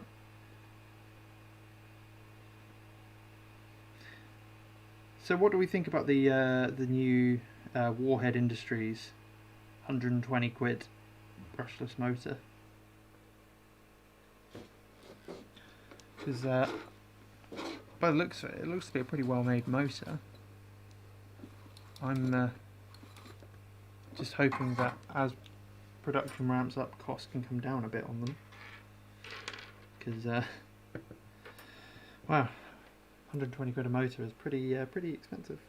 But then again, brushless motors should last a fairly long time, provided they use good electronics in them, because they don't have any electromechanical parts to wear out like the brushes on brushed motors.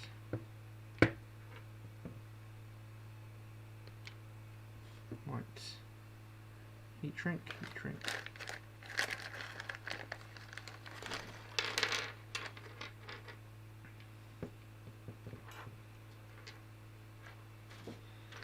Oh yeah, absolutely. I mean, yeah, who doesn't want one? If only I was a famous tech channel, I could get sent a load free to destroy.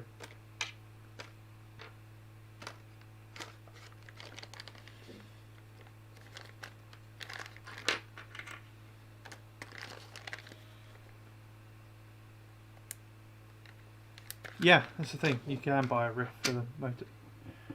Yes, it does. It has an integrated ESC into it, so all it needs input-wise is just the voltage from the triggers, which I find weird. I would have thought that if you're going to do an motor, you would have a constant 12 volt or whatever, constant battery voltage going through your ESC, and then have a trigger, a fire signal going up to your trigger contacts. But nope. So you can use it with MOSFETs and such, which I don't quite see why you would need to, because you're going to get such good response off a brushless motor.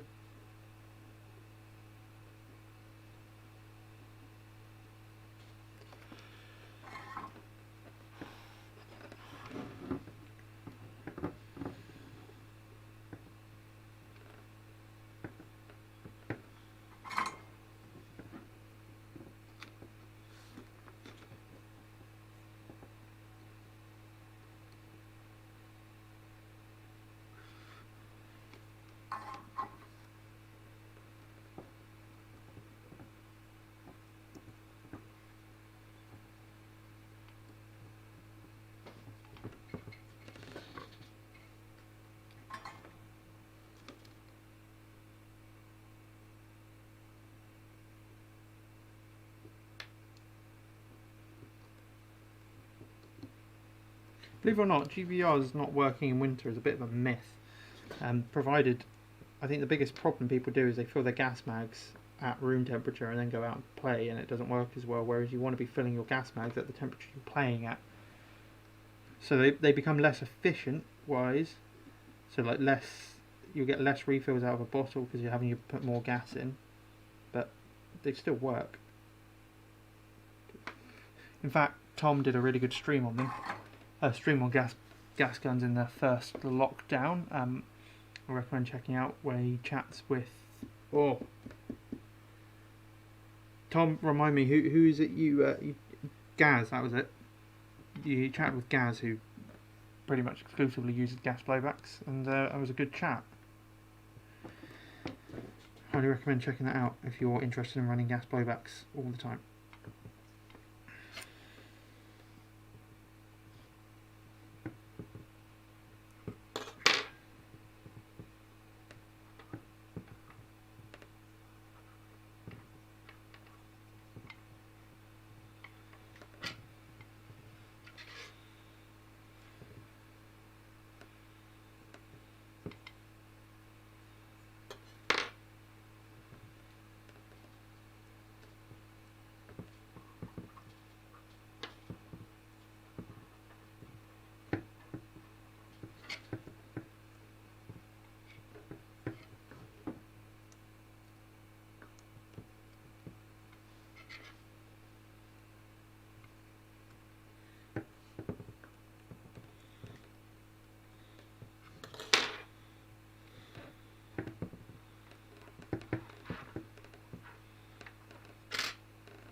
Come on. This heat shrink has shrunk slightly because of the proximity to the soldering, so I'm just trying to stretch it out using my tweezers. Then we'll feed it back on. There we go.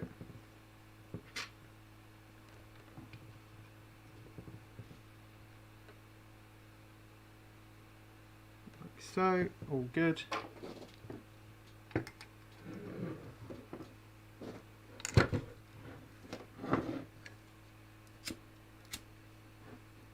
What's your thoughts on it, Matt? I've not looked too much into the Golden Eagle gas blowback range.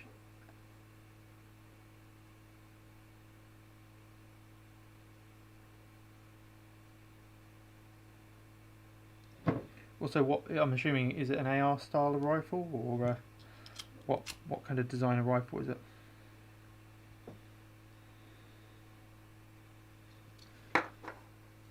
Right, that's done, so we can put this all back together, but first I'm going to clean and turn off my soldering iron. Yes, Kenny, check out Thin Brown Line. He has made a pseudo Mini 14 from a cheapy carbine, M1 carbine.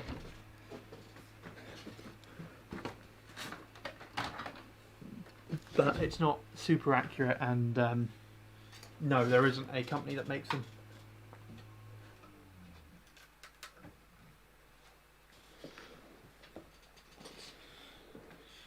So let's put this rifle back together.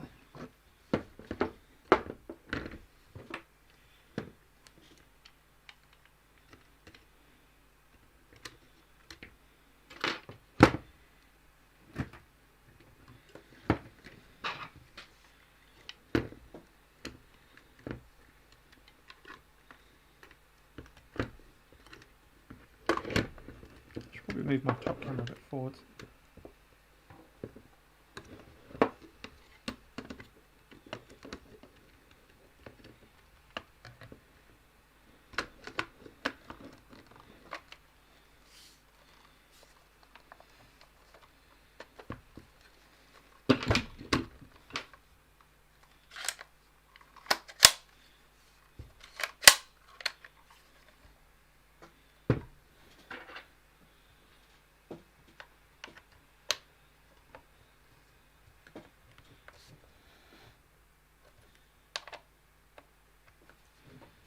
Oh, interesting. G&G put the pins in on the wrong side from factory.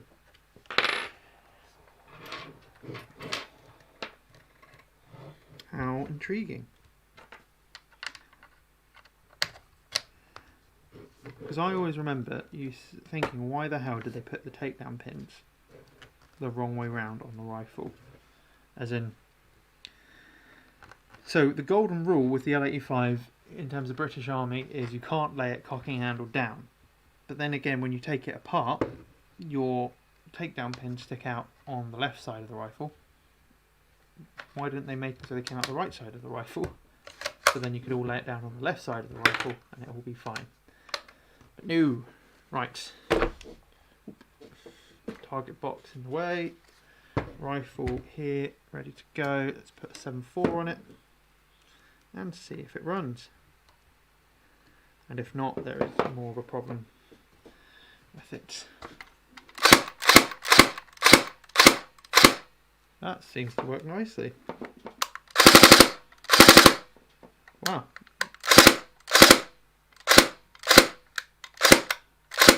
Oh, that's good. I like the ETU on that. You cannot get it to lock, no matter how hard you try.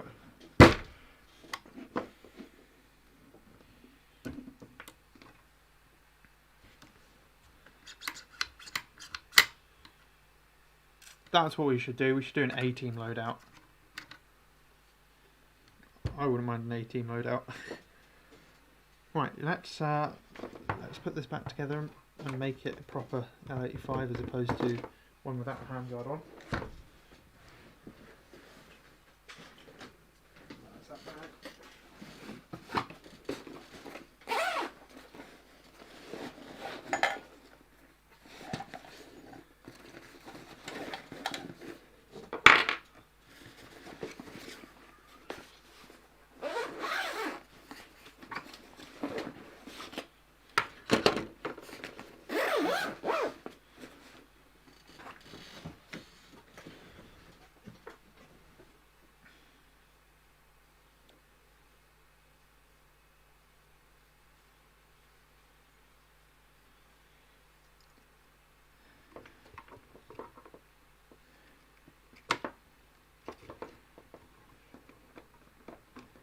Oh yeah, I forgot they did that weird.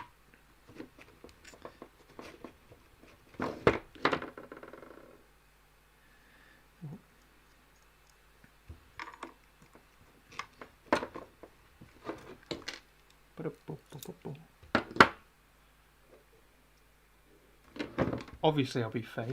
Ooh. Obviously I'll be face. Who wouldn't want to be face?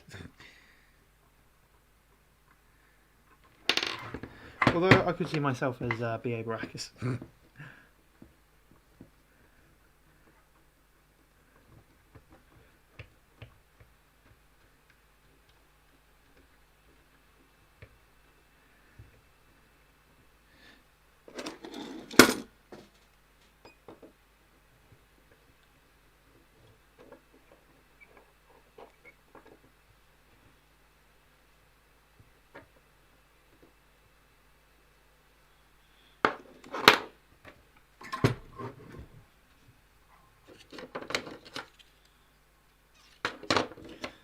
This is meant to be the permanently attached side.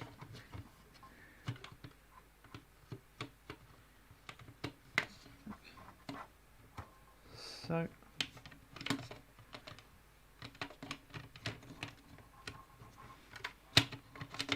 who would you be, Tom?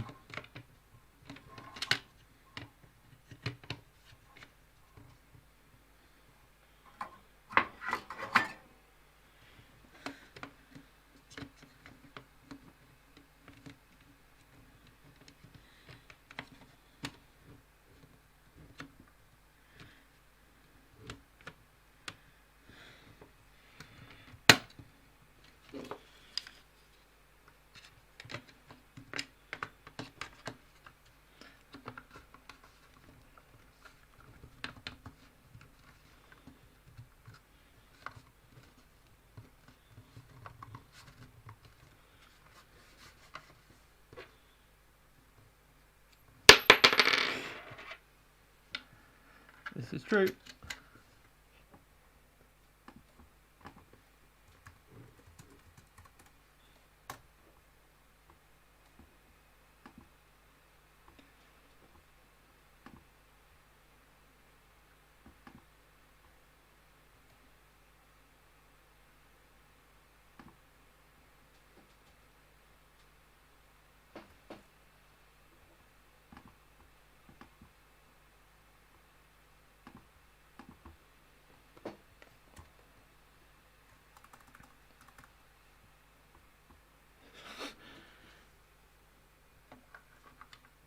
What's he rocking in the back? Is that a Mac 10? I think it's a Mac 10 with a big old suppressor on it. Actually, yeah, a beer bracker suits you. I mean, after you had that skydiving accident, you're not getting on a plane.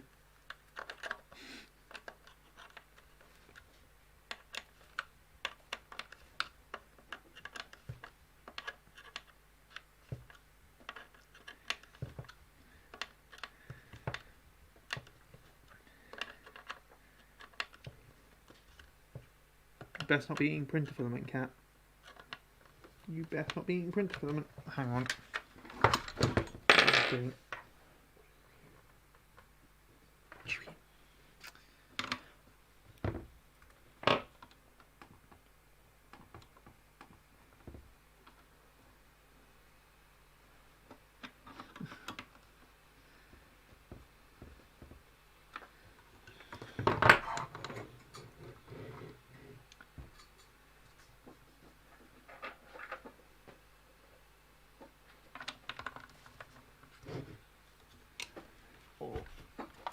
I don't know any 80s TV action hero. Surely it'd be MacGyver.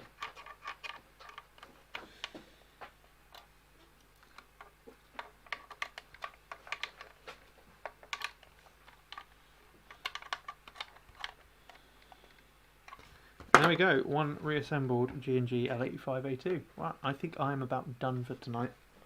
We'll have to say fixing the M16 and yeah, we'll have to say fixing the M16 and fixing doing some work on the RSW for another night. But thank you all for joining me, and I'm still surprised there's so many of you on the stream at the 3.5 hour mark. As a treat, supersonic helicopter, yes of course, because those are definitely a viable technology. Anyway, as a treat, here is Spot having a little look around the desk, and she's gone where the camera can't go.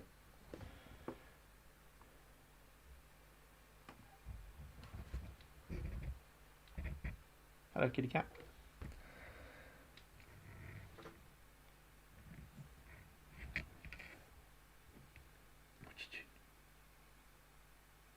Yes, there has been soldering going on here. Can you smell the beef I had earlier? Is that what it is?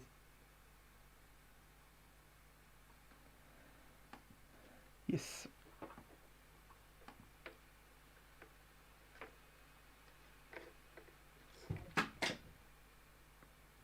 Well, I think saw on TV, so it must be true. Well, I've seen a great many things on TV.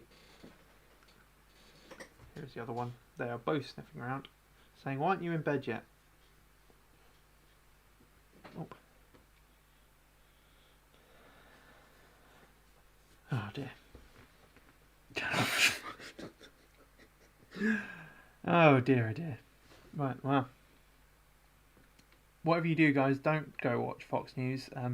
It may skew reality for you a little bit.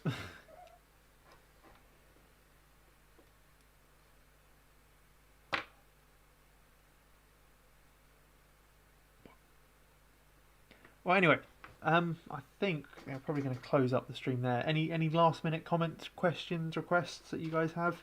I will give you a couple of minutes to throw those in. But I think we are about done, aren't we? Yeah. Yeah, we are.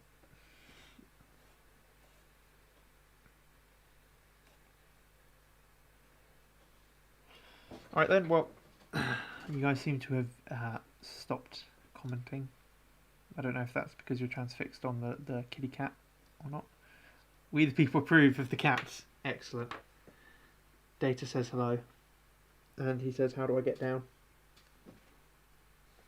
Come on. Okay. Oh. Let's get you down. There you go. Good boy. Well, thank you all very much for joining me on this tedious Dean's soldering.